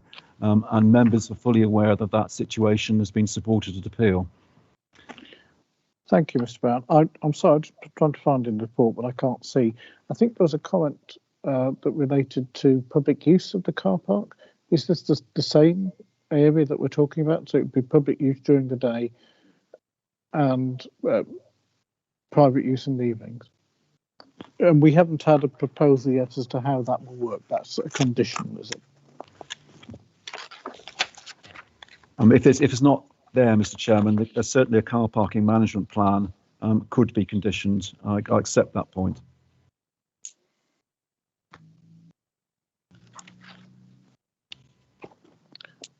Councillor Jarvis. Thank you, Chair. Councillor Bell has proposed this, and I think looking at the balance of it, I would like to second it, but equally agree with Councillor Bell that this needs the proper engagement of the licensing officer to look and control the conditions. Thank you, Councillor Jarvis. Does anyone else wish to speak? Members, my views are changing as we go through the meeting, and I hear what you're all saying as well as what the applicant has said in the submission, as well as what the objector has said. I'm slightly concerned, more than I thought I was before, about the use of this private car park during the day. Particularly, I mean, I to begin with, I'd seen that as a benefit of the application. I think I'm going round to the view that it's perhaps the opposite. I think I'd like a little bit more information on that so I can rationalise in my own mind where it is. I'm certainly, believe me, not encouraging you to defer, but I do think there's a bunch of questions here which are not clear in my mind. Councillor Jarvis, you've indicated you'd like to speak again. Or was it the last one? Sorry, that's a legacy hand. Thank you. So, members, we have 3 options, clearly. It's been proposed and seconded for approval as printed in the programme. You have the opportunity, as ever, to propose an alternative, which would either be deferral for more information or a site visit, or refusal. If it's refusal at this point, I'd need to ask you to give me planning reasons why you wish to do that. At the moment, the only proposal I have is the proposal on seconding for it to be granted. Councillor Phillips. Yes, Chair. I'd like to move that it be deferred for further information. Thank you, Councillor Phillips. Is there a seconder? I'll second that, Chair. Thank you, Councillor Clues. So we have two proposals. Councillor Bell, would you wish to continue with your proposal, or are you happy to wait for more information? I'm quite happy to wait for more information, Chairman. I'm happy to withdraw my proposal. Thank you very much. So, members, I think the proposal is that we will defer for more information over how the car park works. If you'd bear with me, I'm aware of all the conversations we've had about site visits, but I actually think on this occasion, I'll certainly go and have a look at it. I think it would be helpful for us to look at it. I think the objector has raised issues that I'd actually like to see as well. So if you're happy, Councillor Phillips, could we add a site visit into your recommendation? That'd be fine, Chair. Yeah. Thank you, members. I think that's reasonably clear, Mr. Tobin. Do you have what you need for the recommendation? I think so, Chair. So that's a vote to defer for a site visit. And more information on the way the car park will work and other issues. Thank you, members. So we'll take a vote. Sorry, Councillor Dervix, you've indicated. Thank you. It's a question for information, really. Several members have indicated that they think that this should go to the licensing committee. Is that something that we need to do informally, or can it be linked to this proposal, or do we need to make a different one as a recommendation that it goes to the licensing officer? I'm not sure how that would work, but it seems that quite a few members would like to see that happen. How do you make that recommendation? I don't know. You're absolutely right, Councillor Dervix. So I was going to ask Mr. Tobin to follow up on that issue after the vote, but certainly I think it's something that we should at least refer to our colleagues in the licensing function to understand where we are with those. It's absolutely not something which is part of planning consent, but it is something which is part of another part of the council's purview, I think. And Mr. Tobin, it's possibly something that it counts as further information. Absolutely. Thank you. Chair, with your permission, if I take the vote and then I can just speak very briefly on the licensing aspect of this. Absolutely. So, members, for the avoidance of doubt, we're voting to defer for more information and a site visit, and there'll be more information from Mr. Tobin afterwards about the licensing issue. Mr. Tobin. Thank you, Chair. And again, just before taking the vote, I'll just confirm that Councillor Hayfield had declared an interest in this matter, a non-pecuniary interest, if that's right. That's right. Okay. Thank you. Councillor Bell? 4. Councillor Clues? 4. Councillor Dervix? 4. Councillor Humphreys? 4. Councillor Jarvis? 4. Councillor Lees? 4. Councillor MacDonald? 4. Councillor Phillips? 4. Councillor Simpson? 4. So, members, a moment of absolute unanimity there. Ms. Broadway, I'm sorry you're going to have to come back and do this all over again at a future meeting, but the item is now deferred and we'll consider it at our next meeting. Mr. Brown, if you could arrange the site visit, please, and Mr. Tobin on licensing. Thank you, Chair. In relation to licensing, in order for the matter to go before the licensing committee, or most likely it would be a licensing subcommittee, it would be necessary for a review to be commenced in relation to the premises licence. Now, there's several ways that this can be done, but there have to be grounds. There's 4 licensing objectives, and the ones that may be relevant here are crime, disorder and public nuisance, each of which would, if shown to be true, would allow the licensing subcommittee to consider amendments to the licence to deal with those issues. There are several ways in which a review can be commenced. That can be by a member of the public. The licensing authority itself has a power to commence a review, but of course any of those have to be backed up by some evidence. So I think on a practical basis, it might be appropriate to provide further information to Ms. Broadway so that she knows what her rights are. We can do that if she doesn't object using the contact details that she's given, and then she would be able to decide whether she wants to follow up those matters. But we could also ask the licensing officer here to look into the matter, because it may possibly be that they have other information which would influence whether they believed a review was appropriate. So the first step, I think, would be a sort of information gathering process. As Mr. Brown did point out, though, they are separate regimes, so one can't be dependent on the other. There are certain mechanisms which would allow both matters to be considered by the same committee. However, that's only useful if the committee has the appropriate background and expertise in relation to those areas, and it may well be that in this instance they should remain separate, and that licensing committee would look at any review if it was commenced, rather than suggest that it was looked at by this committee. So it's a complex process to refer it to this committee, and what would happen is that the licensing committee would have to give its views on the application, or vice versa. So it is better, I think, that they are looked at separately, and both under the individual piece of legislation.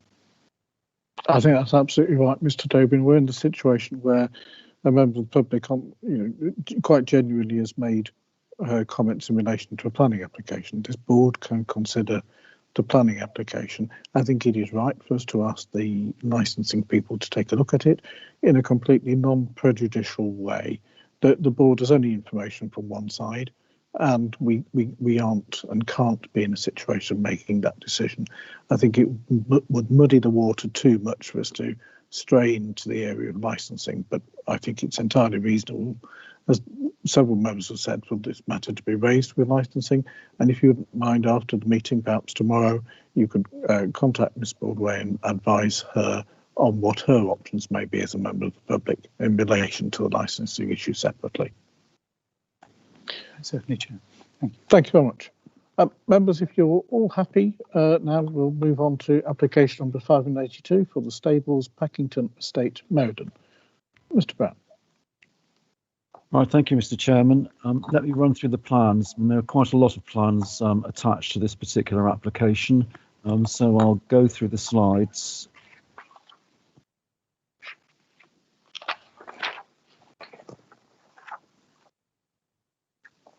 Right, so therefore, in terms of where we are, Mr. Chairman, the A45 is here.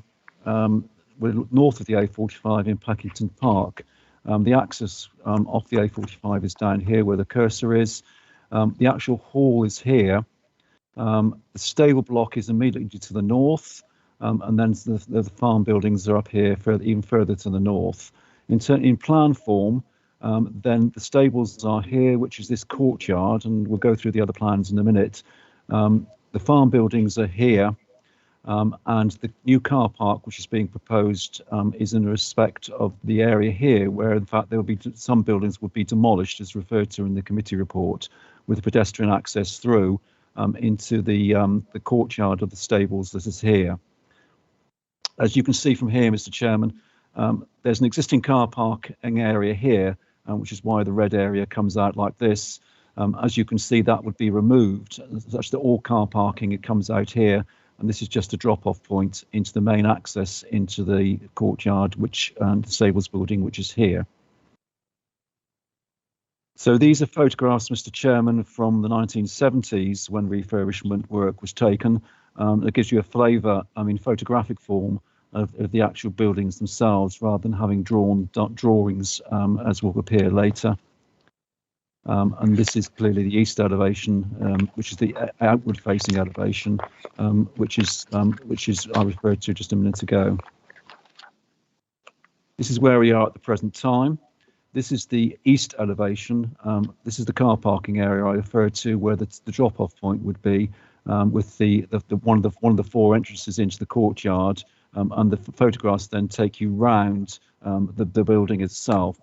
I won't specify which one's which, but you can see the four buildings there, the four elevations there. This is the west elevation, which is the one opposite.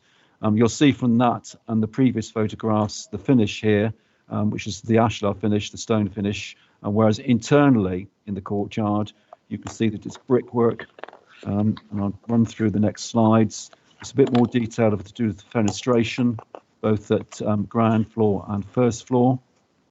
As we run through the courtyard, as you can see here, this was added in the 1970s, and you can see it's totally inappropriate.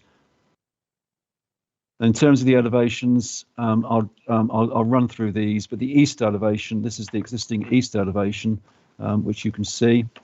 And then as we go through, this is the proposed east elevation. So in fact, the main change would be to the entrance onto the portico here. The lights that are here are set back, they're recessed, as I said, to go under the porch, under the portico that is there. As we go round, as you can see here, this is the other internal elevations and drawings. The one feature, Mr. Chairman, which is referred to in the report, is the fact that we have to get access to first floor, and therefore there has to be some stairs provided. And in order to do that, because of the narrowness of the courtyard, the stable building here, the actual stairs have been taken outside. And the glazed area, which is referred to in the report, would be this area here at the back of the east elevation, as you can see here. And as we run up through the floors, this is the area which we covered by the roof. This is in fact the second floor, or the roof plan. And you can see that the elevation, the courtyard existing elevations are here and down through here. And this particular roof glazed atrium, if you like, would be quite significant on this particular elevation. This is more detailed plan showing you the revised extent of reduced removal of original fabric from the original fabric from inside the stable buildings, and you can see, in fact, in relationship to the whole building, it's quite minor in terms of the scope and extent, as you can see here again, and even up on the second floor. And again here on the external elevations. The external fabric to be removed is in red, later added items to be removed is in blue. The east elevation is the one where the major changes will take place, as I showed you in the earlier photographs. And as we run through internally, there's quite a bit of removal. The concrete entrance that you saw on one of the other photographs is here, which is obviously going to be removed. So, Mr. Chairman, let me just go quickly through the report, because I have some important update for you. In terms of the actual uses, then I think this is quite supportable in principle. Given that the changes in the new use classes order are quite flexible, you can see that from the description header that in fact the applicant is asking for a flexible use. And I think that will fit in now with the current use classes order, which in fact widens the variety of uses that can be provided in some particular circumstances, such as here. We can look at a condition if necessary to see how that can be controlled, but the use classes order gives quite a wide variety of uses. The heritage issues have been agreed with the Historic England and also with our conservation officer. The only issues which are outstanding are the Georgian Society, and you'll see those are reported in the committee report. They are still outstanding, and they are matters of detail. They're not matters of principle. But the Heritage Officer is working with the Georgian Society at the present time to see, in fact, if those can be removed. You'll see from the report, Mr. Chairman, this is the important update, that the County Council, as Highway Authority, was still concerned and objecting. And in fact, that's reflected in the recommendation that you have in front of you. I'm pleased to say, Mr. Chairman, that during last week, the Highway Authority has withdrawn its objection, subject to a condition, and that condition is only that the car parking as shown on the plans be approved and as it is set out, and that it's completed and available for first use, which is quite a normal condition. So therefore, it's good news that the Highway Authority has not objected. Its view is that the existing lawful use of the stable block for officers would create far more traffic than with this current use. And the current use would be at different hours, not peak hours. And in fact, people may in fact stay on site all day.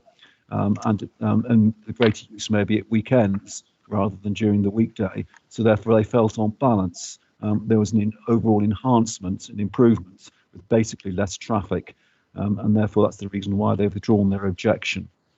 So, Mr. Chairman, that will amend the recommendations that I put to you in the written agenda. It's still our view that the recommendation A can stand and that we're minded to support the grant of planning permission and list of building consent.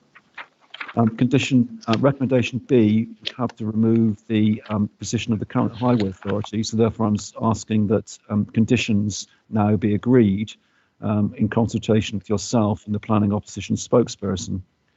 Recommendation C would be removed, and as we've heard, the highway authority has no objection. And recommendation D would become recommendation C, and would just again withdraw the notwithstanding phrase at the beginning. So really, Mr. Chairman, the only outstanding issue is that of the Georgian Society. And as you know from the report, they have the ability to refer the matter to the Secretary of State. So therefore, I think it's important that we try and resolve those issues if we can to avoid that from happening. Thank you, Mr. Brown. How long can the Georgian Society take? This application was certainly, from the numbering, I can see it was received last year, and quite a way into last year, but there has to be a time period. There does, Mr. Chairman. The issue here is they've been through several amendments, as you know yourself, from looking at the application, and therefore the Georgian Society is reconsulted on every amendment that comes in. The Heritage Officer is working with them to narrow down the differences.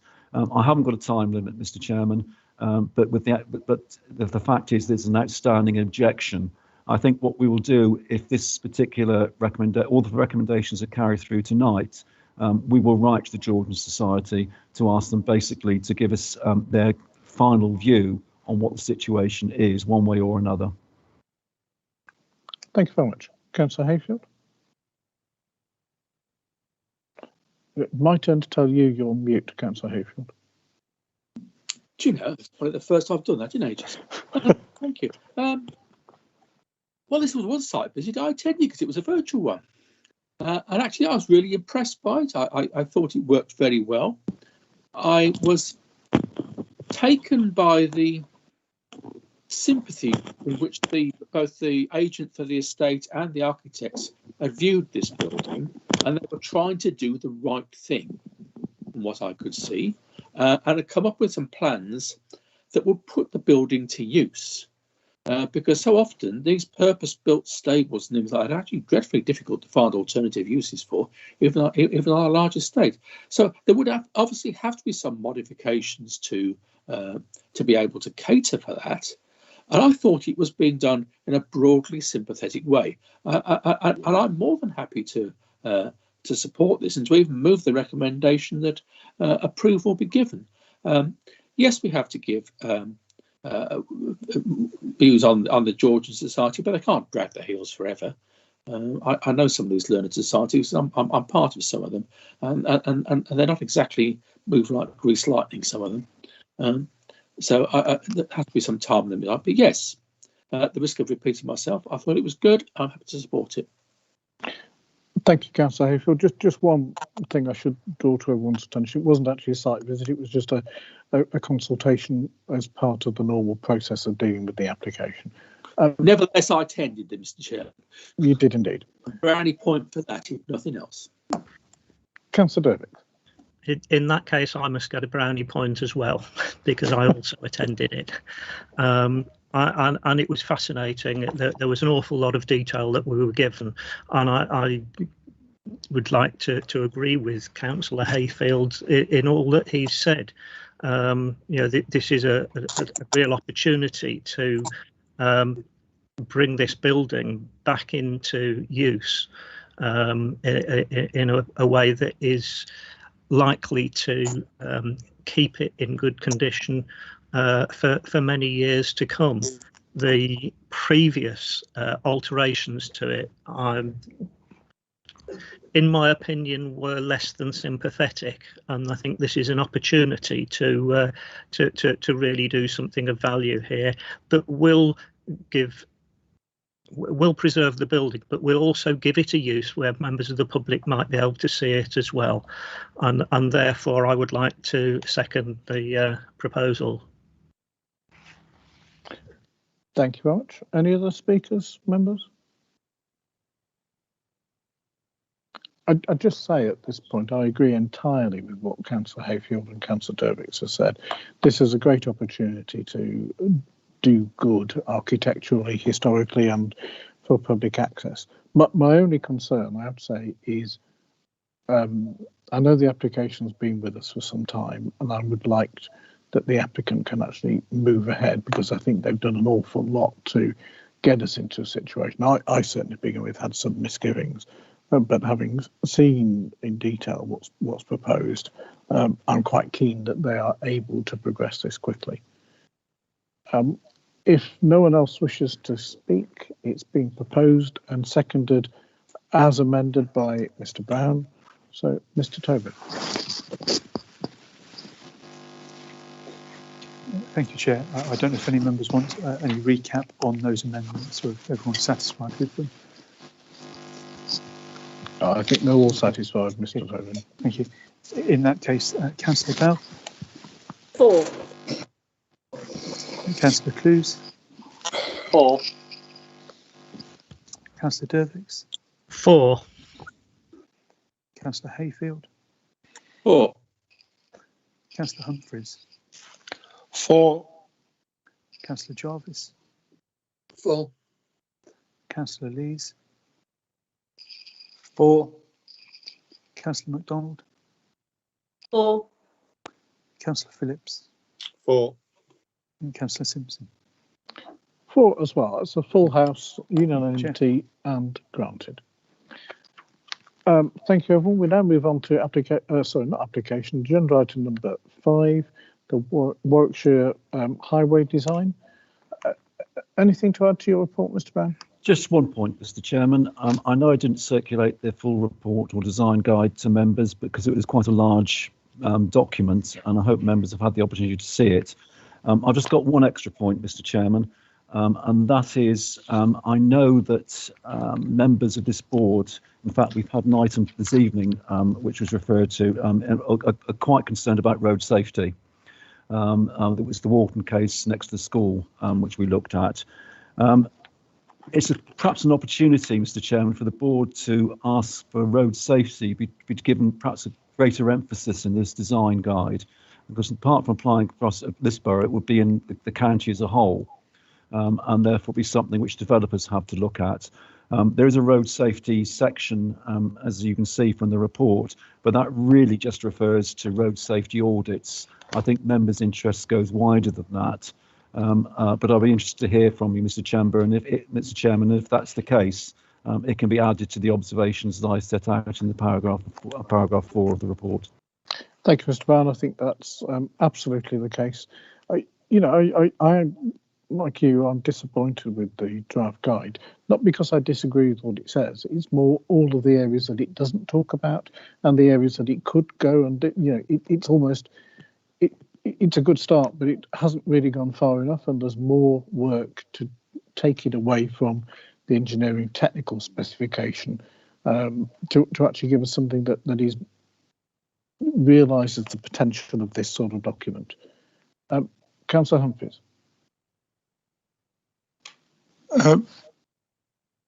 Yes, Chair. I was just wondering where Mr. Brown's concerned. We talk about highway design. Does that also include the general sort of paraphernalia and furniture that you get on the road as well, or would that be done through highways, as in terms of Ministry of Transport, for example? Because one of the issues that we have, we see things that are done on highway design, and we've done it ourselves when we say, I've seen things like the Fossway where you get the offset junctions, and all of a sudden they can't be incorporated anymore. So not only are we looking about highway design, but we're talking about health and safety generally through how the signage works, or wouldn't that be part of what we're talking about?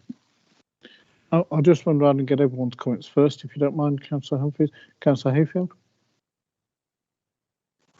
Thank you, Chair. now I'm in the position where I'm standing down from the county council, I can almost say what I want. So I shall almost say what I want. I think there is often a disconnect between professional officers and highways at the county council and their view of what the public need and the public want and the public should see, and what the public actually want, what the public actually need. And my problem with big documents like this is that it sets a framework, and yes, there should be a framework, but what I don't get a sense of is that connect between the professional highways officers and the public that we represent in planning terms like this. Thank you, Councillor Hayfield. Make of that what you want, Chair. Well, no, I understand what you mean, and you know, for me, the design as it is, it isn't leaving enough ranges of options for anything other than a two-lane highway with an enormous pavement on either side, which still the majority of roads in North Warwickshire are single-track lanes. And I wouldn't wish to see a new bit in the middle of all that. Councillor Derrick.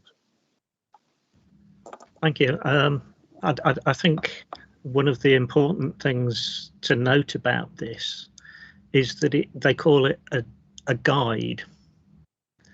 And I think that as a guide, it's a good starting point, but it shouldn't be, if it's in the guide, you've got to do it, this is the rules, and you've got to stick to it rigidly.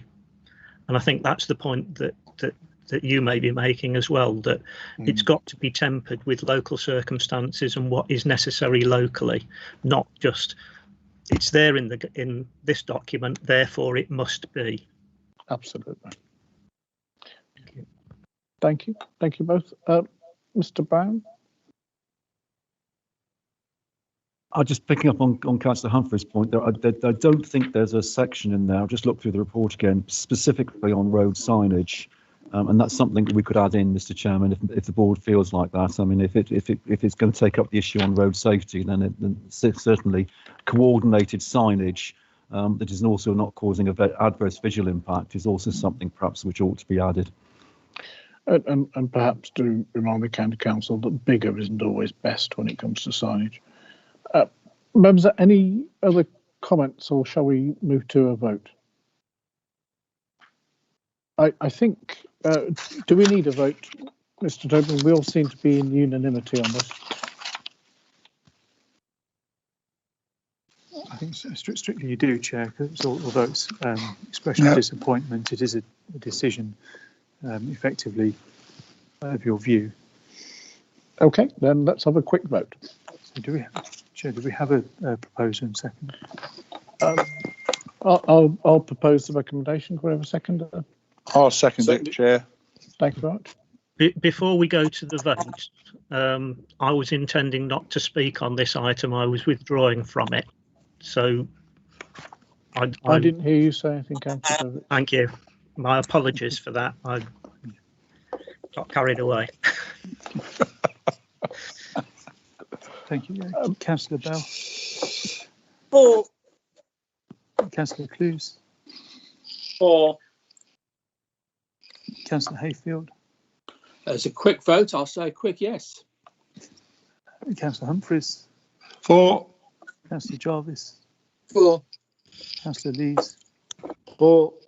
Councillor MacDonald. For. Councillor Phillips. For. Councillor Simpson. For. So that's agreed, and we'll send Mr. Brown's comments. We now move on to agenda item number 6 for submission of the Waterwalton Neighbourhood Plan for consultation. Mrs. Barrett. Good evening.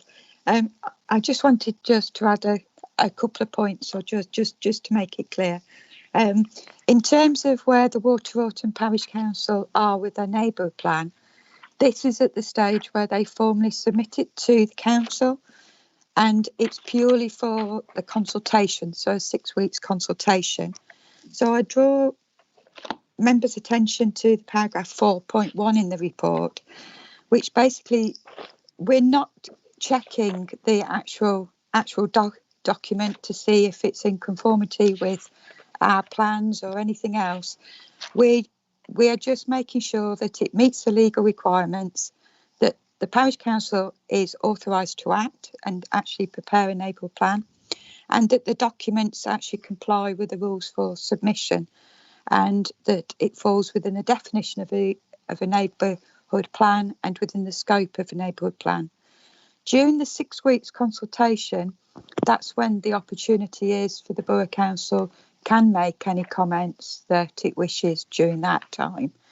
At the moment, I would be expecting that the consultation would start within the next few weeks, but we'll be able to notify members of the exact dates when we have those organised. It's just taking us a little longer in the present circumstances. Thank you very much. I can answer any questions. Thank you. I understand what you've said. I'd like a broad indication of whether you think it's in conformity or not, because there's not much point going out to consultation if we're going to turn around afterwards and say it doesn't apply. And I can see that we've already made a fair amount of comments to the organisers of the plan in terms of what it says, and we've made some recommendations for changes. So is your view at the point in the future when you are asked that you will likely find it in conformity, or do you think there are substantial issues which might give rise to concerns? I think that the document is in broad conformity with the current plans. There are aspirations in the plan which are not necessarily planning related, and what's happened at previous examinations is that they've been divided out, so it's been very clear about what is clearly a planning issue and what is more of an aspiration or a parish council area of expertise. I would just draw your attention to one example would perhaps be the dog fouling. That's more of a local thing that is very important, but it's not necessarily a planning related issue. Although for the neighbourhood plan, that's where as a community, they feel that is exceedingly important. So it may be that once the consultation has taken place, that there is that division between what is clearly a planning part of the plan and then a separate section, or it could just be that certain areas are highlighted to be more for aspirations or more for the parish council to undertake. Like the praying section? Yes. Yeah. Councillor Hayfield. Thank you, Chair. I'm speaking a lot, but seeing I'm wearing a suit and a tie, I need to show everybody that I'm doing it and sort of keep going. I recall a number of these in the past. I recall Colesall's, I recall Arley's and things, and I recall the enthusiasm and the sense of empowerment that communities got from preparing these, and then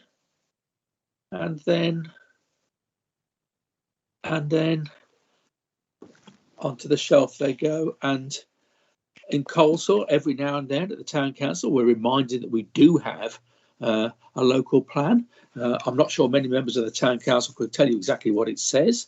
I haven't heard anything about Arley's for ages, and I've completely forgotten whether Flongley and Ansley have one or not, because deliverability of these things, I think, is really important. And having the aspirations of a community expressed in a local plan, but having it presented in such a way that it's going to have deliverables, it's going to have the ability to be able to actually influence things. I think that's a much bigger question. And at the risk of really annoying Dorothy, I'd love, Chairman, to see a report at some point on which parishes have done local plans and what we think from an office perspective has been the effectiveness of those over the last year, 2, 3, 4, 5 years we've had them. Because if we're going to encourage other communities to go to the huge effort of preparing these things, it's got to be something that's going to make a difference long after all the congratulations and yay hard, look at what we've done, bits have settled down.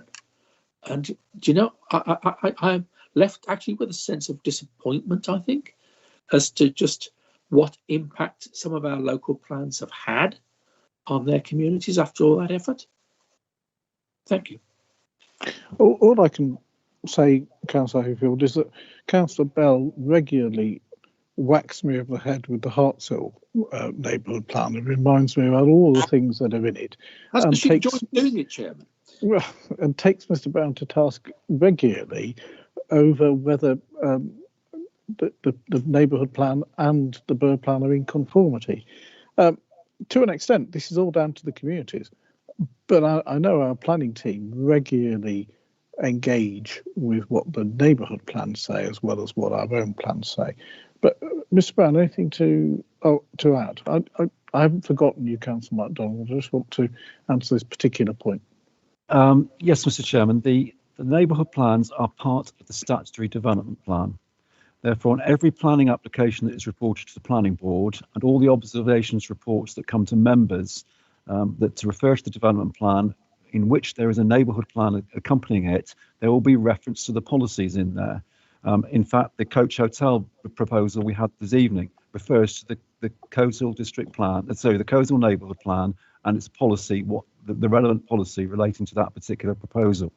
In terms of the weight that's given to them, they very do much match what's in the core strategy, as Dorothy has said. So therefore, you combine them with the core strategy policies, they give added weight. The best example I can give to you, Councillor Hayfield, is Dore Mill, where if you recall, the planning inspector there went out of her way to refer to the Arley Parish Council and particularly the policy which referred to the rural area and rural setting of the parish. And she went out of her way to seek evidence on that particular parish plan policy. And inspectors have been instructed to do so. So it's not as if it's put on the shelf. Officers will always, in fact, we have to refer to them. And where they are a dominant for the particular policy in the determination of planning application, we will give them full weight. And I can tell you that weight is substantial when Councillor Bell has lobbed it at you. Councillor MacDonald.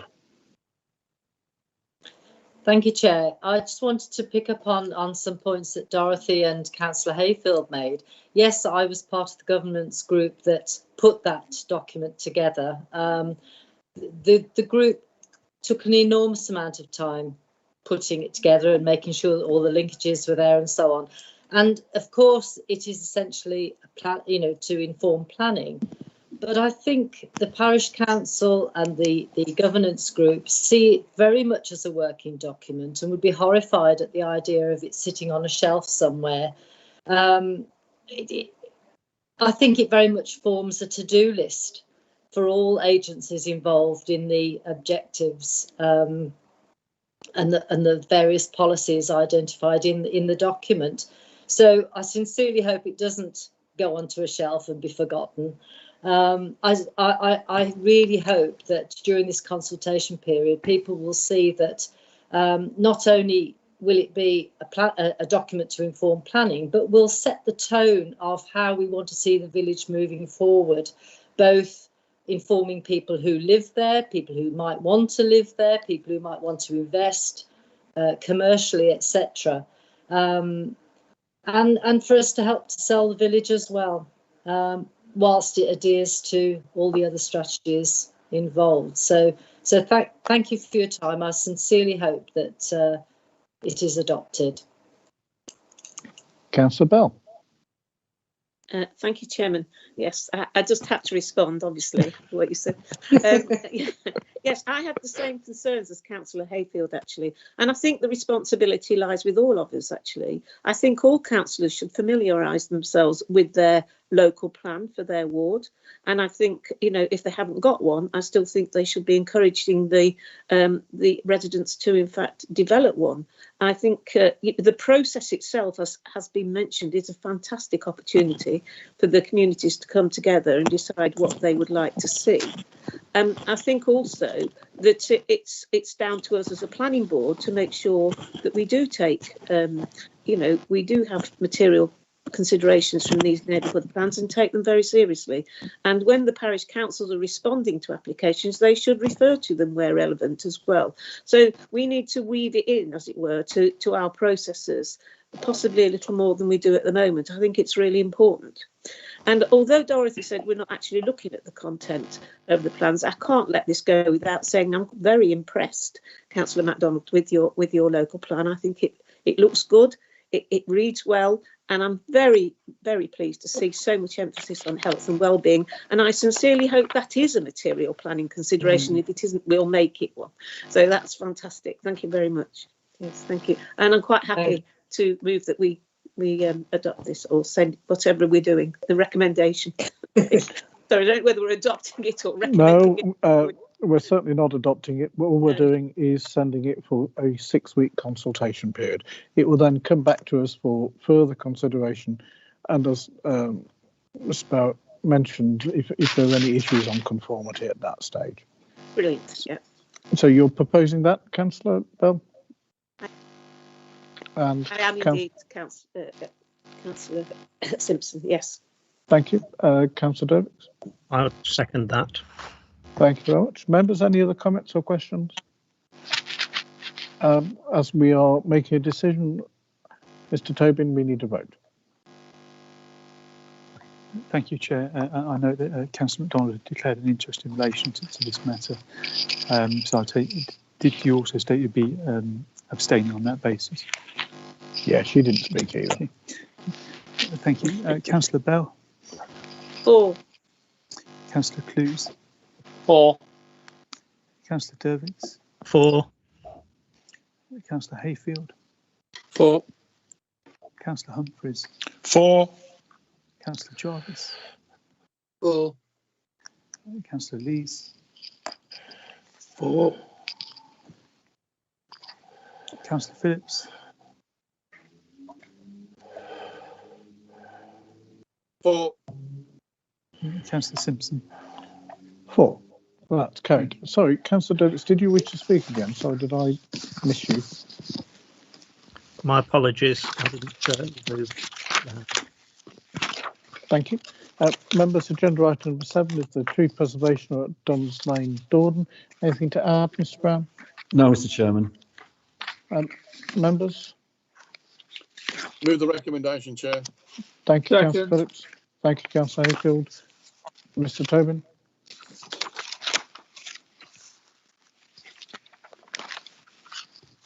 Thank you, Chair. Councillor Bell? For. Councillor Clues? For. Councillor Dervix? For. Councillor Hayfield? For. Councillor Humphreys? For. Councillor Jarvis? For. Councillor Lees? For. Councillor MacDonald? For. Councillor Mawson? Not here. Of course, sorry, I apologise. Councillor Phillips? For. Councillor Simpson? 4. So that's carried. Mr. Barrett, I presume you're being the Chief Executive this evening, so would you like to introduce agenda item number 8? Thank you very much. In terms of agenda item number 8, you've got two documents here in front of you. The first one is the residential design guide, and that is a draft of a supplementary planning document that relates to the whole of the borough. The second document, though, is very specific for and in relation to the land east of Polesworth and Dordon, and in particular the strategic allocation housing site of H7. So that's the draft draft distinctiveness guide for Dordon and South East Polesworth. As you can see, they're both in draft form. They were presented to the LDF subcommittee in February. The residential design guide has had some additional items, including reference to renewables. I think there's also the public health part as well. So there was some additions in there. Happy to hear of any further additions, or if we can go out for consultation on these draft plans, and then we bring back any comments to the two boards. I'm happy to take any questions. Thank you very much, Mr. Bart. I think that certainly one of these documents went to the Climate Change Working Group last week, who made a bunch of comments and recommendations. I'd like to see a report back to us, including what that group had to say before we take this further. I've read through both documents. They're both very worthy and very positive. And I genuinely think that they would benefit from, or rather we would benefit from an officer-led presentation on what the content is. So if you don't mind, members, what I'd like to do is defer both of these for our officers to explain in a presentation to those members who would like to have it more about what the papers are proposing, and also to incorporate the comments as appropriate from the Climate Change Working Party. I'm not saying that because I disagree with what's in here. It's more, I think there's a lot of good stuff that we could all benefit from. Any other comments, members, or questions, or do you agree or disagree? Councillor Dervix. Can I just suggest that that is open to all councillors, not just members of this committee that wish to attend to it? Unfortunately, I was unable to make the meeting that we had earlier on in the week for the climate change group, but it's certainly of an interest to me, and I think there would many members from the council who are not part of the planning group who would be interested to hear a presentation such as that. Completely agree, Councillor Derricks. If members are not members of the planning board, they're embryo members of the planning board who might one day get to join us. They should be so lucky. So, members, are we happy with that? I'll certainly propose that. Is there a seconder? Councillor Dervix. I'll second that, Chair. Thank you, Councillor Clues. Mr. Tobin. Thank you, Chair. Councillor Bell. For. Councillor Clues. Sorry, for. Councillor Dervix. For. Councillor Hayfield. For. Councillor Humphreys. For. Councillor Jarvis. For. Councillor Lees. For. Councillor MacDonald. For. Councillor Phillips. For. Councillor Simpson. For. Members, agenda item number 9 is the local minutes of the local development framework subcommittee for noting. Does anyone have any comments or questions? Councillor Derricks. Apologies. No problem. If no one has any comments, as these are for noting, I presume we don't need a vote, Mr. Tobin? No, Chair. No issues raised. Thank you very much. And members, I now move agenda item number 10, that in line with the Local Government Act 1972, we move in camera for agenda item number 11. Seconded. Thank you very much. Mr. Tobin. Thank you, Chair. Councillor Bell. For. Councillor Clues. For. Councillor Dervix. For. Councillor Hayfield. For. Councillor Humphreys. For. Councillor Jarvis. For. Councillor Lees. For. Councillor MacDonald, 4. Councillor Phillips, 4. Councillor Simpson. 4. That's carried. So I'd just like to thank members of the public who've been watching us.